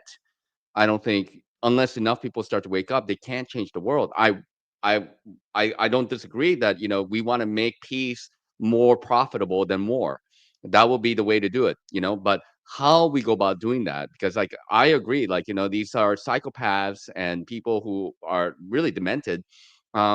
They are exhibiting kind of behavior like they don't care about themselves or anybody else. They rather see the earth and everybody else burn to the ground rather than lose power. And really, like they have their fingers on the trigger and they want things to happen in a very bad way, and they rather just get rid of a whole bunch of people who are starting to wake up and who are starting to question them and question the narrative about things, than to have to like put themselves in a corner and explain everything away, knowing that they're caught red-handed about everything, all the lies.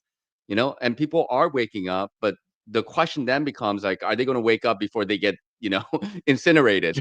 So we need to wake So up psychopaths. You need yeah, to wake but up how the do you do that? elite. The elite. Well, I mean, like, so if you're a king of a child or child soldiers in Botswana or Nigeria or Monrovia or something like that, you're a Okay. king, but you're a king over like very weak, starving people that are killing each other.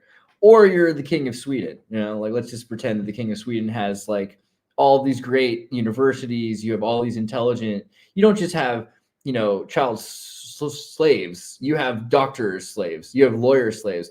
If you're a psychopath and you want to be a king, you'd rather have powerful slaves, because the more powerful your slaves are, the more accumulated power your psychopathic dictator has, right? So it seems like you're benefited if you understand that as a psychopath. If the government's run by narcissistic psychopaths of all these states, which isn't necessarily the case, but generally speaking, it seems like a historic precedent, then the more power that their people that they own have, it's a form of refined resources. The more refined their resources are, the more benefited they are. I think this is like the approach that might need to be taken to show them that as long as you can have powerful people and you have powerful creation happening, that creation is capital gain. And capital gain is more powerful than scarcity of resources being redistributed. Yeah, well, I guess that's a theory, I would say. I mean, like it's just I don't know. Optimistic, It's I get hard it. for me.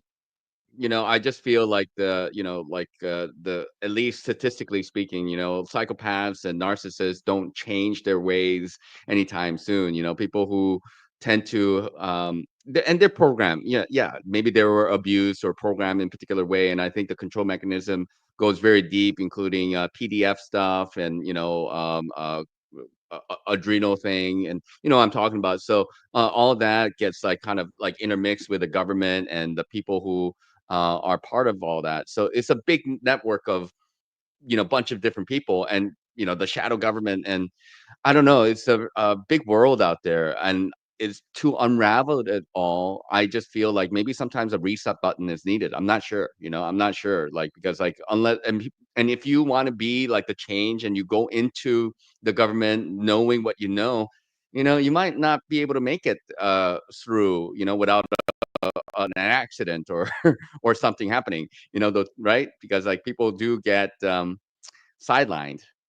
I think And that a lot of things change so quickly. So even like 100 years ago, people needed to be well aged and mature to understand some of these things. You had to have years of experience to access these books, be in your 60s to even compete in a world that was dying young. All of a sudden, with education, that maybe dropped to your 40s.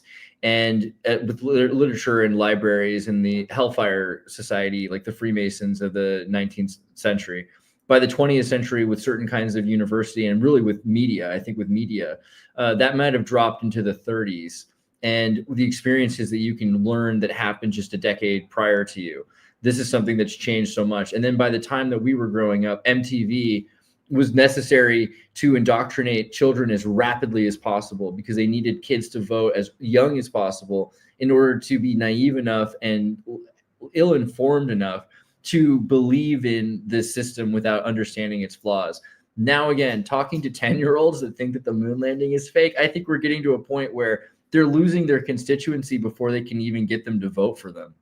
And the amount of dictators that we've seen in my lifetime replaced within 10 or 15 years, it's true. Like a narcissistic, psychopathic dictator can be really valuable for uniform, unilateral, extreme pivoting and change in a government where democratic process might sustain rather than reform. I don't think reform comes necessarily easily from a community consensus. But psychopathic dictators, they can very quickly change. Look what's going on in America right now. We can very quickly just change something if one person just signs some papers that says, okay, we're going to do this all of a sudden. Same thing with Russia, right? Same thing with any place. So it's not hard to imagine that, but it doesn't last long. Look at how long Saddam Hussein could stay in power. Look how long Noriega could stay in power. How long do you think Putin can stay in power? How long? I mean, unless you're constantly replacing them with people in face masks. Oh, wait, never mind. You're right.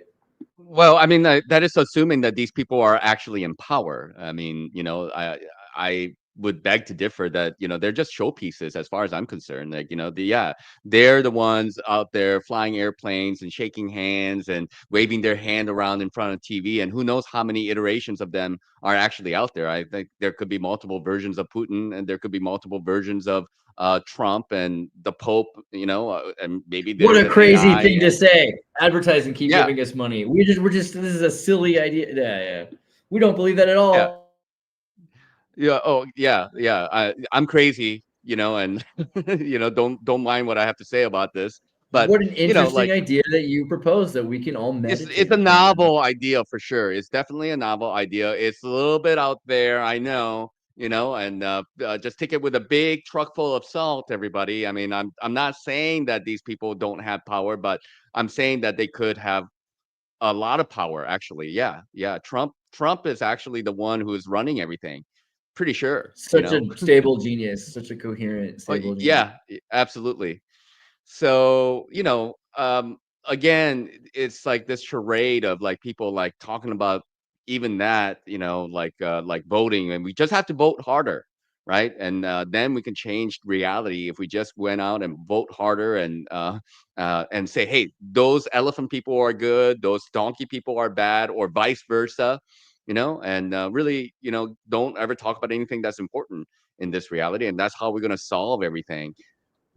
Right. I was just looking really quickly at FChat, and so someone was talking about Saddam Hussein made human hamburgers, and this is a big one for me because I believed this for years. I believed this from when I was a little child that he had wood chippers like in that movie Fargo and was just feeding people into it because I was told that, and I thought, okay, well that has to be true, and it was implanted in me as an idea that I believed since I was 9 or 10 years old because we were told like Saddam Hussein's a bad guy, he's got to be doing this. Well, I started looking for all the evidence of that. And as time went on, I figured out not only did that never happen, but who created those stories from Rush Limbaugh and Donald Rumsfeld, that these stories were created essentially to convince Americans that these were like inhuman monsters, two-dimensional beings that had nothing but evil to provide. But if you look into Saddam Hussein, not only did he not put people in wood chippers, but he actually provided his people with a pretty cool life. I met a lot of Iraqis in my life. Yeah. From like metal bands, video gamers who love Final Fantasy, people playing Counter-Strike, kids that were into volleyball. And, I learned a lot about how Iraq used to be right before we started air bombing it like Kosovo and wiping it off the face of the earth and taking all of the pseudo-ancient historical scrolls and texts and selling them to Hobby Lobby friends of Dick Cheney. And it's just a lot of what we were taught as kids is the moon landing, and it's not exactly as they presented it to you to get your trust, right? And that's one of the things that we should consider also is how many wood chippers are in America for human hamburgers instead? Well, and don't forget about the weapons of mass destruction and like incubator babies, and back in World War I, the Germans are bayonetting like babies and just like ripping babies out of like pregnant women, and it's just propaganda upon propaganda, and people genuinely believed it, and they still genuinely believe it. There are a lot of propaganda that people genuinely believe. The whole like kind of a mick grinder thing that you were just talking about. So you can that's just subversion 101 type of deal. You use the mass media to your own purpose, and weaponize like basically the masses to support something that you want to happen, right? So and then people have to respond and say we Right. don't really agree with people being chopped up into like hamburger and being eaten or Yeah, consumed. it's a So button to push. Yeah. But I mean, like again with the Soviet Union, like until the neoconservative Cheney powers took over because of Carter, right? Carter had during the Watergate and Church Committee hearing scandals, after JFK was assassinated and George Herbert Walker Bush became the director of the CIA, the efforts that went to slowly, quietly thaw the Cold War into a lukewarm war, they were quiet, but they were efficient. And they were able to psychologically position ourselves against what we had been taught in the 60s and 50s. In America in the 50s and 60s, we had this mutually assured weapons of mass destruction, psychological operation, which convinced us that we couldn't go to war with Russia and we should learn how to understand them. We were making movies with the Russians. We were doing war games with the Russians. We were interacting with the Russians. We were having Khrushchev at freaking Disneyland. Things were very different. And then in the 70s and the 80s, all of a sudden you've got Donald Rumsfeld coming out and saying, well, the Soviets have been busy. They've been busy building weapons for the sky, for the sea, for the air. They've been busy positioning themselves to destroy us. They hate our way of life. Sound familiar? This whole plan. And what would Donald Rumsfeld point to? They would find examples of situations where they couldn't track or find any sort of surveillance equipment or any weaponry. And so what they would say is, my God, rather than saying like, this is just an evidence that there isn't any weaponry, they say, my God, they are so advanced in the Soviet Union. They created such great weapons that we can't even conceive of them. And we have no ways of detecting them. So we need to be putting way more money into making our own weapons. This is how the Star Wars Strategic Defense Initiative happened in the first place, that we used propaganda from George Lucas to convince the American Congress that we needed to build a sky dome with laser beams. What, like because of James Bond movies like Moonraker? None of this makes any sense. And as time went on, you have the Project for the New American Century, which tells us very clearly that we need a Straussian, like Columbia University, Professor Strauss, idea of an ideology that positions America not as an equal, but as a superior ideology to the rest of the world, and the other ideologies as inferior and dangerous to our way of life. And that we need to go back to the days of Gunsmoke, not just in real life, but the ideology of the television show Gunsmoke, about cowboys, where you have one cowboy wears a black hat and he's clearly the bad guy and everyone can see that, like in Paw Patrol. And the other cowboy wears a white hat. And get this, he's the good guy and he has to win and the bad guy has to lose. He shoots him and it's over. And that way we can establish the authority of the precedent for the new American century.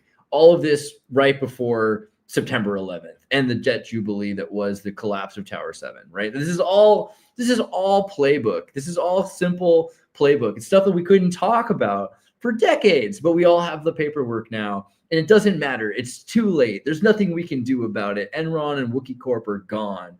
And so, of course, what are you going to do?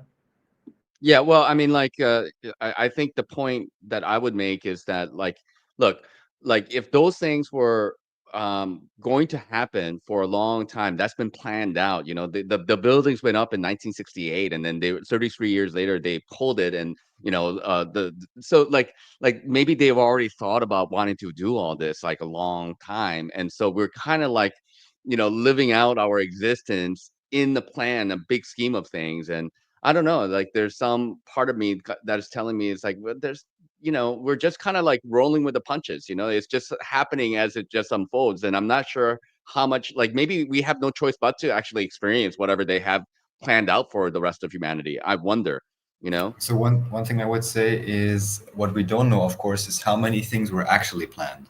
Because in hindsight, Right. we can say, oh, this was planned out so well, but maybe they had 100 things stacked up, and 95 of them actually didn't go as expected. So that's one thing just to consider. And other than that, and I know I don't need to tell you this, Nudge, because you've done many great shows on various topics with a very, I think, positive and constructive attitude.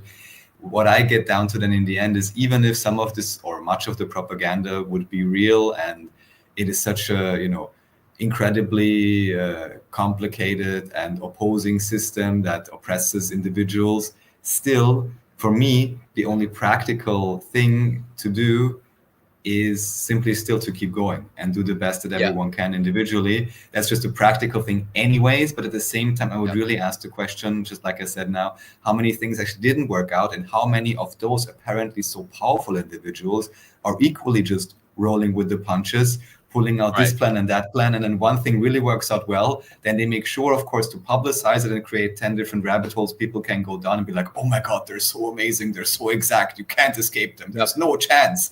But who knows how many things they quickly swept under the rug. We're like, oh God, this is not working. Let's quickly remove that from the docket, so no one knows that we're completely effed up and we're actually quite incompetent, or not as competent as we appear to be through the publicized efforts. I 100% agree with your sentiment, because if they are planning things out, and whose plans in this world is going to work out exactly as the way they envision it, but somebody did have the vision to do these type of things. It did actually happen, by somebody knows. Sure, there could be a lot of finagling and like any kind of event that has happened out in history. Somebody must have planned it, and somebody had to implement it and strategize it and actually go through with it. To what degree? I agree with you. To what degree did it actually all work out the way they envisioned it? Probably there's a lot of little twists and turns that they had to deal with, just like anything else. But people make plans to build ships, and they make plans to make channels, and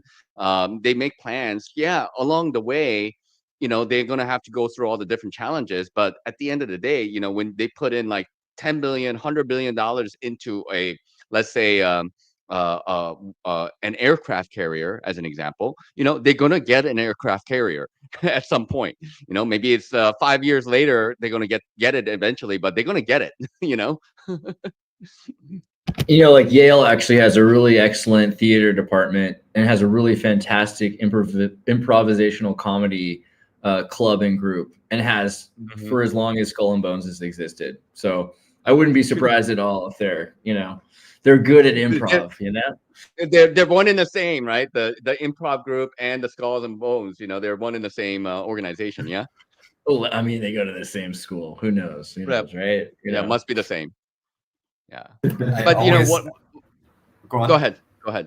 No, just very briefly. Maybe I brought this up with you once before. Is this Oddfellow group, which supposedly were like some dancing, I don't know, men dressing up as women and doing I guess method acting or something. And this is supposedly one of these origin secret society groups. So who knows how close these sectors or these skills actually are, to be able to do improv and to be able to make these grand plans and on the fly and make it seem as if you're so great when actually you're not even at all what you present yourself to be. Let's just put it that way.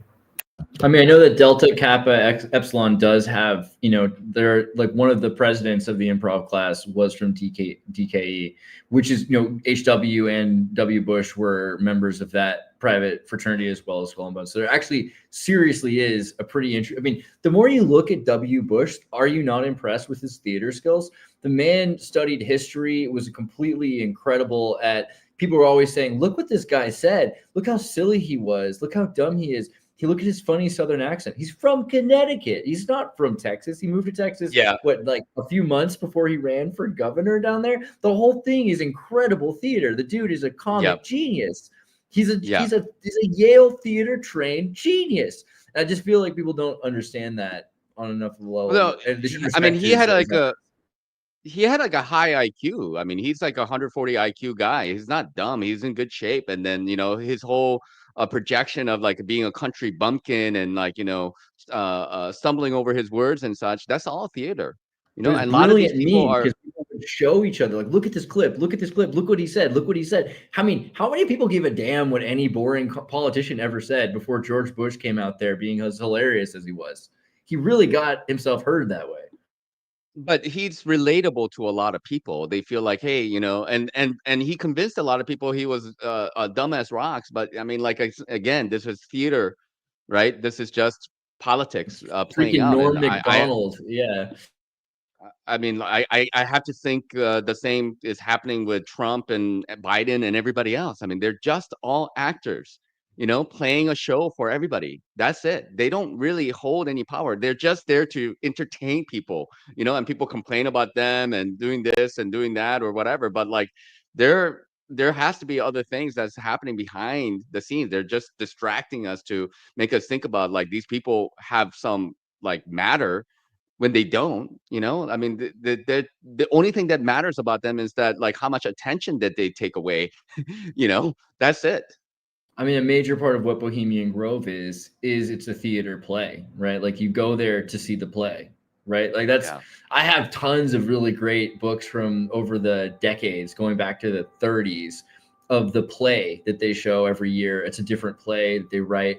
Beautiful little books that explain what the stories are about and what they're trying to show. They have an Aloha Oi play.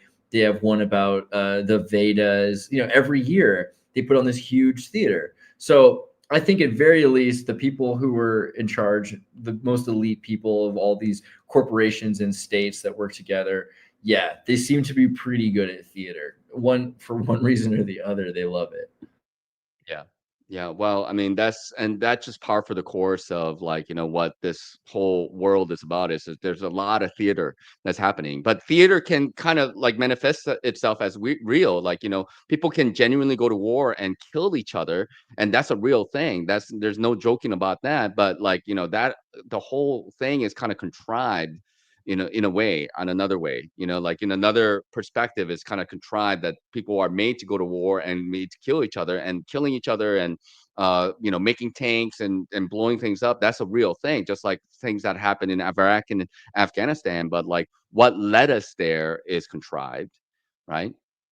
I keep hoping that, like, you look at war today in Ukraine, the more effort they can put into drone warfare, the more micro-sized they're making their weapons, the cheaper plastic that they can use, the eventual virtualization of the entire military, because they're just going to be using computers to send these buttons, that we can end up in an Ender's Game situation. Yeah. Where we've done enough virtualization of the military to psychologically prepare each other to replace the actual conflicts so that they can save money on the destruction of those resources. Because wouldn't that just be the best? Like, if these people are that evil, they're that level of psychopath, then what you would want to do is make all the money off war without having to spend all that money on metal, right? Because then you could save that and make more money, right? That's what I think is, I hope to God. Well, I mean, there's always the economic aspect of it. I mean, there's a reason why you spend like $50,000 on a Stinger missile to,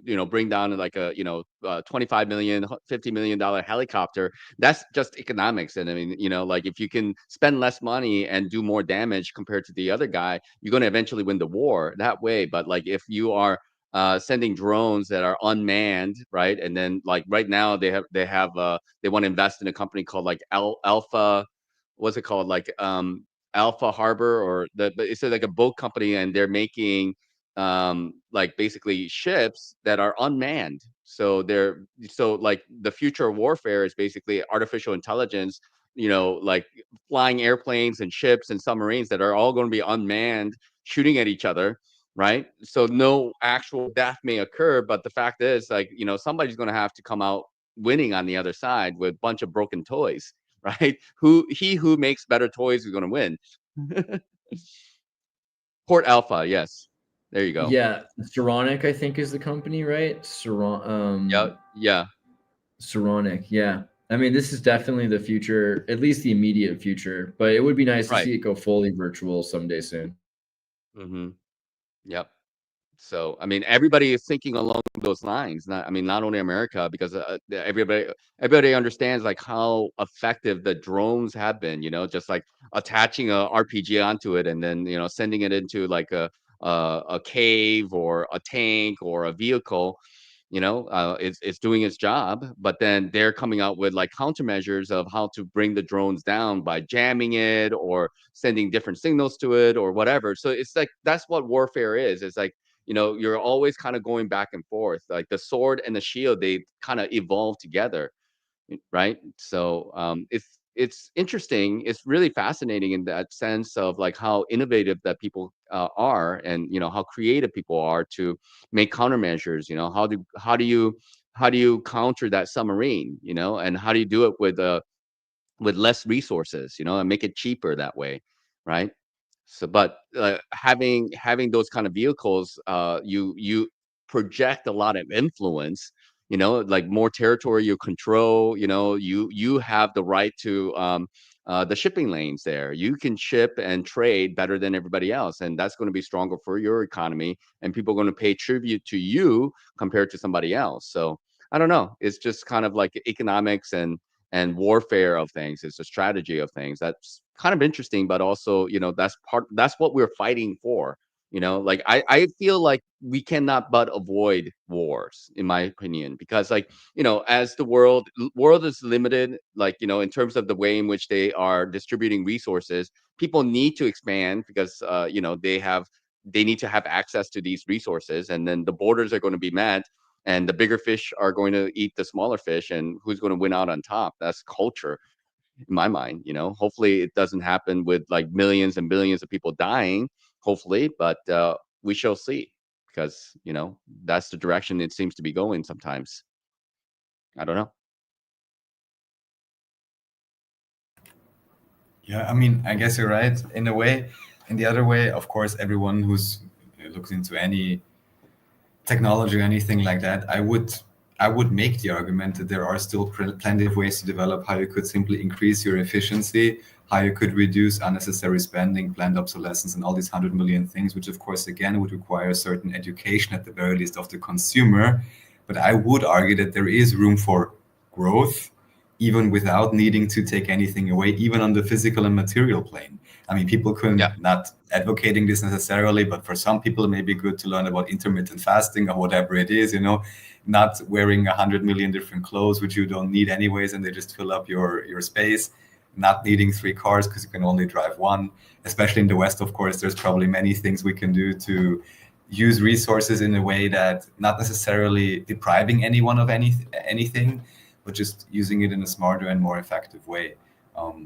I see that there is a lot of space in that direction. And space, the other thing, maybe here we can learn from NASA. If in the end all the war is just on a display, and whatever really happens, nobody really knows, nobody really gets to check out, and it's just a completely virtualized thing in a sphere that may or may not exist, or how to say that. Yeah. And then especially like you said, if in the end these people are working together, I really think it is a great effort to empathize also with whoever may be on supposed top, or who may have more control or power, and really find a way to communicate with that group of people as well, just as Andreas mentioned, and show them like there is a better way how everyone can have more. And what we do in the end with those that really cannot be remedied, ideally they will somehow be cooled even by their own peers. I'm just making stuff up now, but still it's not impossible. So that ultimately people are on these levers that actually have a more holistic view of the whole system, rather than this very narrow and potentially psychologically damaged perspective. I also think it's not necessarily that it's only virtual, but it's digital, because the more infrastructure, the more reliant we are on digital and technological infrastructure, the more important technology becomes as a tool of war. Let's say that your nation has its entire economic system completely digitally, or let's say the whole world's using Bitcoin. All of a sudden, quantum computers or any sort of new super system that can break those encryptions. Let's say you have the launch codes or something like that in a briefcase. These are launch codes written, 30 years ago, 20 years? Like, this briefcase full of launch codes could be digitally with AI figured out at a certain point.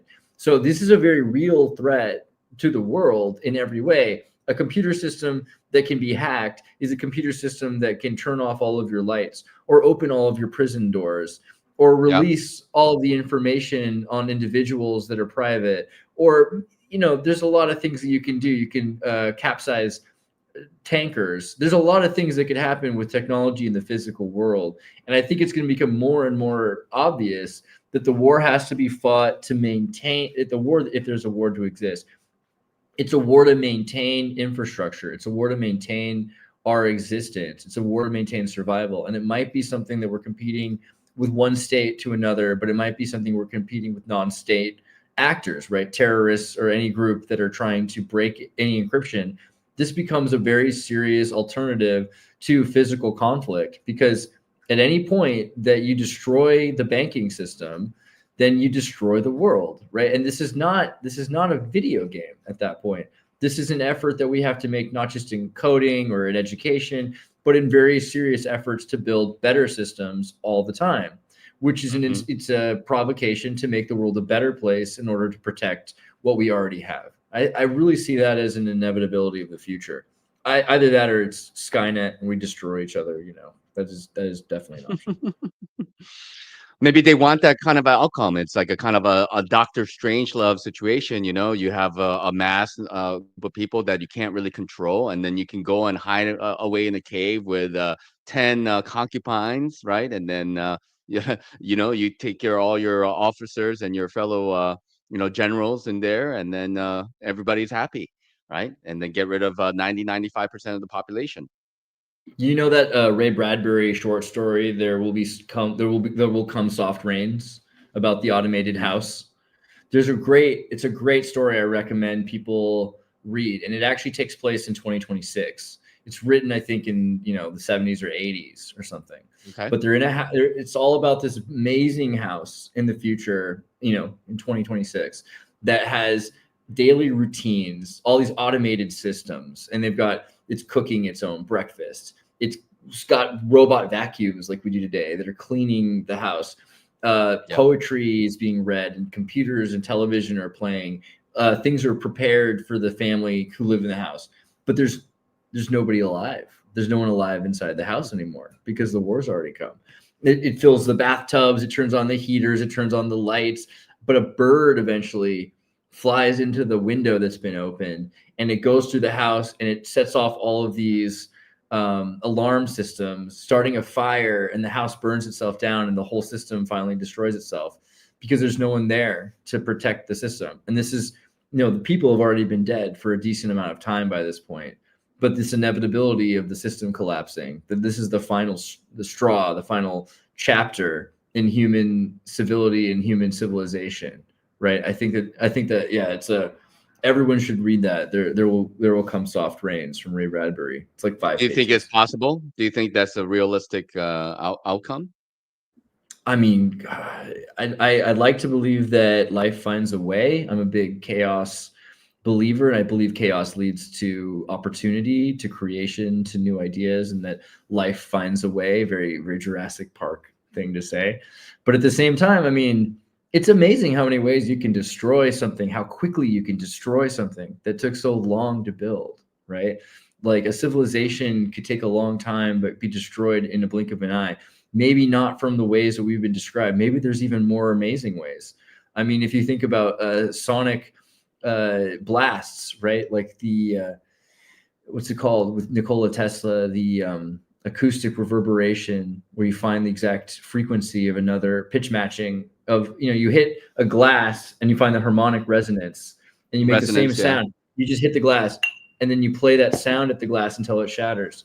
There's all kinds of horrible things you can do. There really are diseases. There really are, you know, guns. There really are weapons. There really are problems. You know, it's not necessarily all a lie. Maybe we think we have it figured out. Maybe we don't think it, but the people, the psychopaths who are elite, think that they have it under control.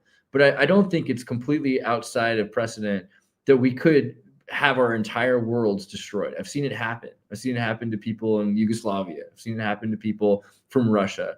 You know, it's not, even if you don't believe the stories of Japan, of Hiroshima and Nagasaki being exactly the way they were, it's not the same place it was before whatever did happen. So yeah, I think that it's totally possible that we would have our entire civilization replaced, and maybe not with something better, with something worse. It could be with complete death of everything and salt upon the soil, or it could just be something that has less access to pursuits of happiness and less range or range of opportunity. We could have limited range of opportunity, even if that meant something slightly more than complete genocide of the entire human race and all life on Do you Earth. think? I mean, Do you think actual nuclear weapons were dropped? Like, fat man and little boy over in I like feel like Hiroshima I and feel like it's Nagasaki? not. I feel like it's not necessary. Like it doesn't. It's okay, like to believe that if you want to. But what I'm saying is, I do think that the city that was there was pretty much destroyed one way or another. The people that lived there, Yeah. having the It, siege around Japan, keeping resources from Japanese people, were starving them far before we got to the point where they remodeled the entire country. okay. Right. Yeah. So like even Right. just It's a controlling narrative resources. though. But Yeah. that's the thing. That's the part of the narrative of like, like nuclear weapons were dropped on Hiroshima and Nagasaki, and But they're it's like such a thriving valuable narrative, cities. isn't it? I believe Well, in yeah, narrative. yeah. But that's the thing. That's the idea about these narrative is that they been long time cooking for and then give people a perspective on like, well, what's real and what's not real. I mean, even the whole jabby Wuhan wiggle type of thing, people have been convinced about something that's going around, and that's been, and you got to They get say your they got shots people and with stuff. bubonic plague in California right now. Who knows what's Oh yeah. going on? Yeah, Hmm. but like if you were to take a tungsten rod the size of a phone pole and drop it from the sky, maybe like 60,000 feet above the earth or something, from like a high enough Hmm. elevation, it would become red hot, white hot. As the tungsten rod approached the earth, it would glow like a light bulb. And when it hit when it made an impact, it would wipe out maybe 10 square miles or spheric miles Really?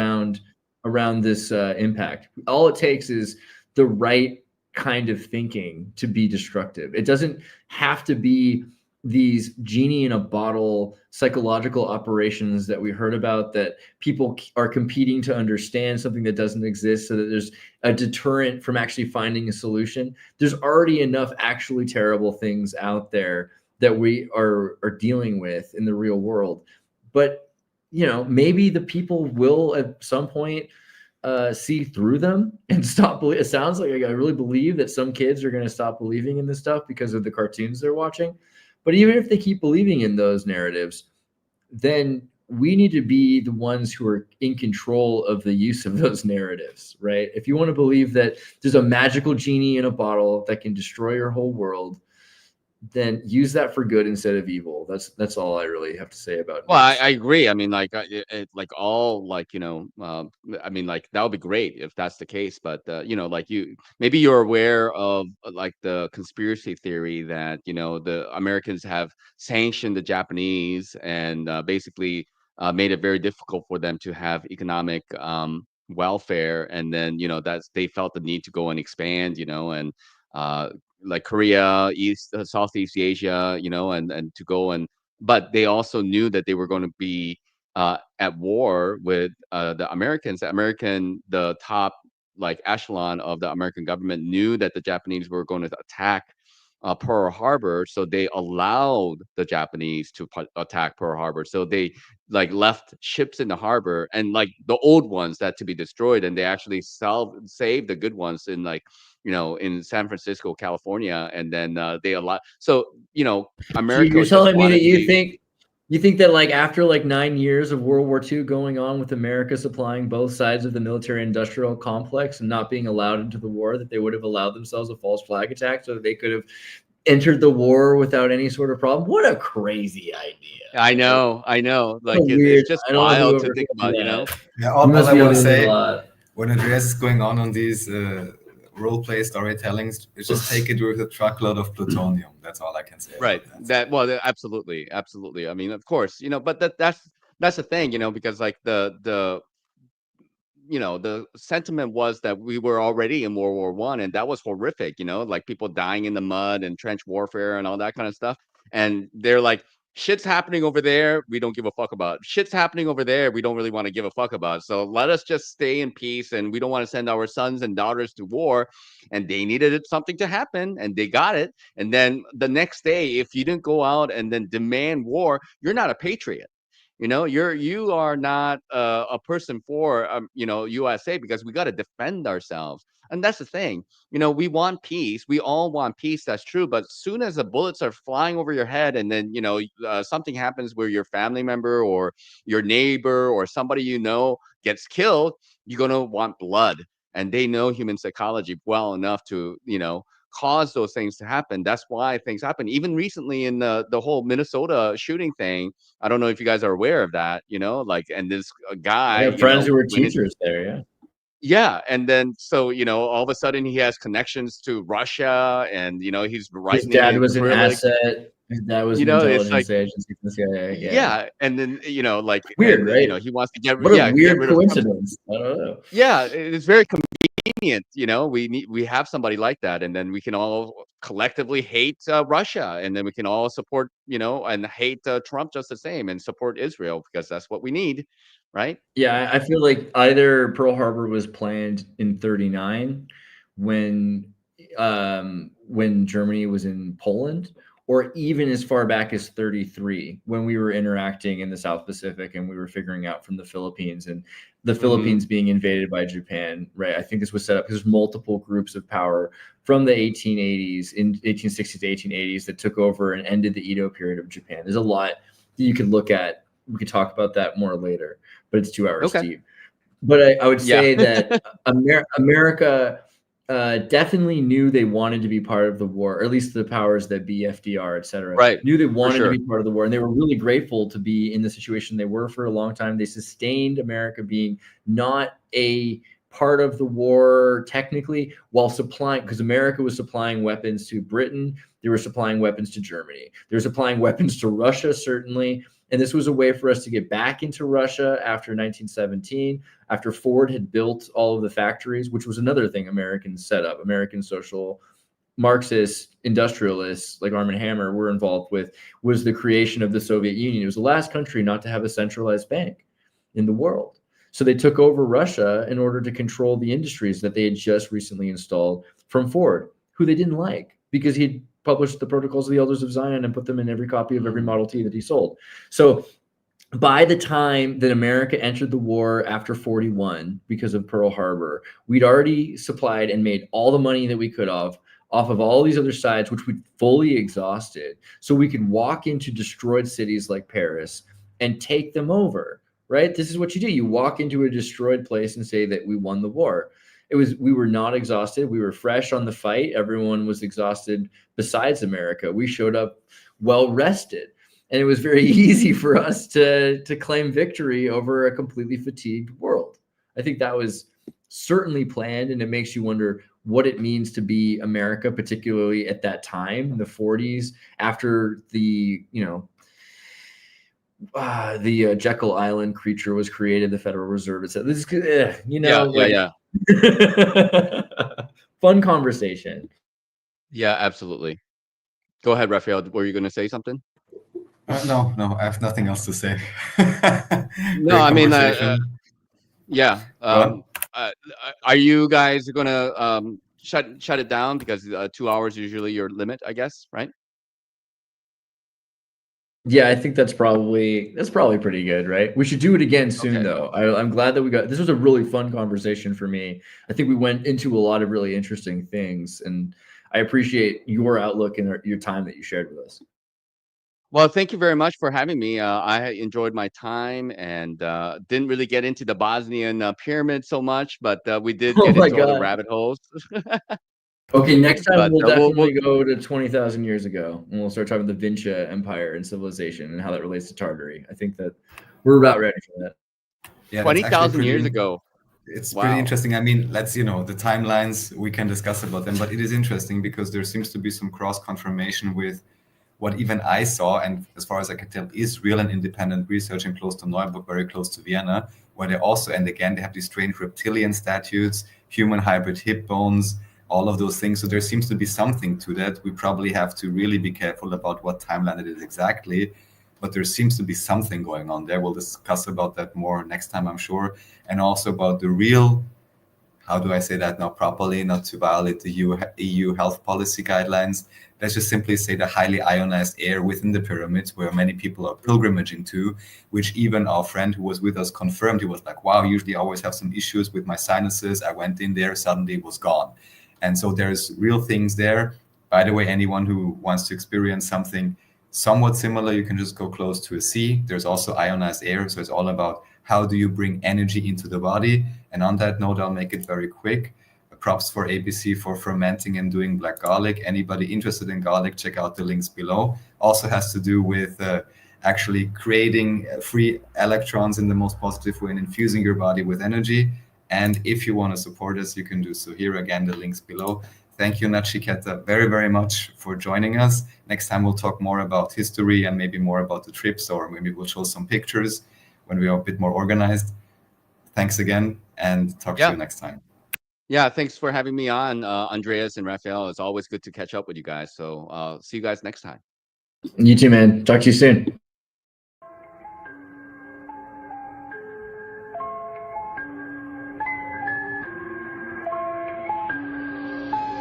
Good viewer.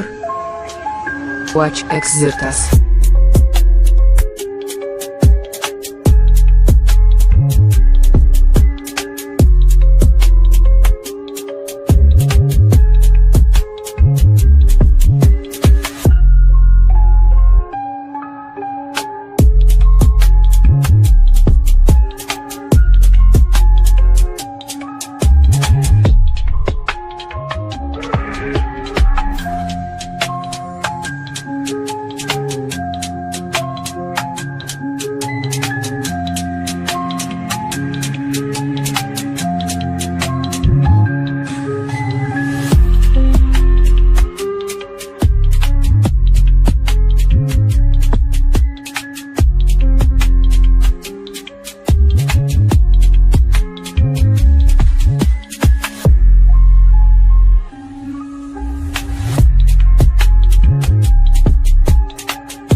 Watch Xirtus.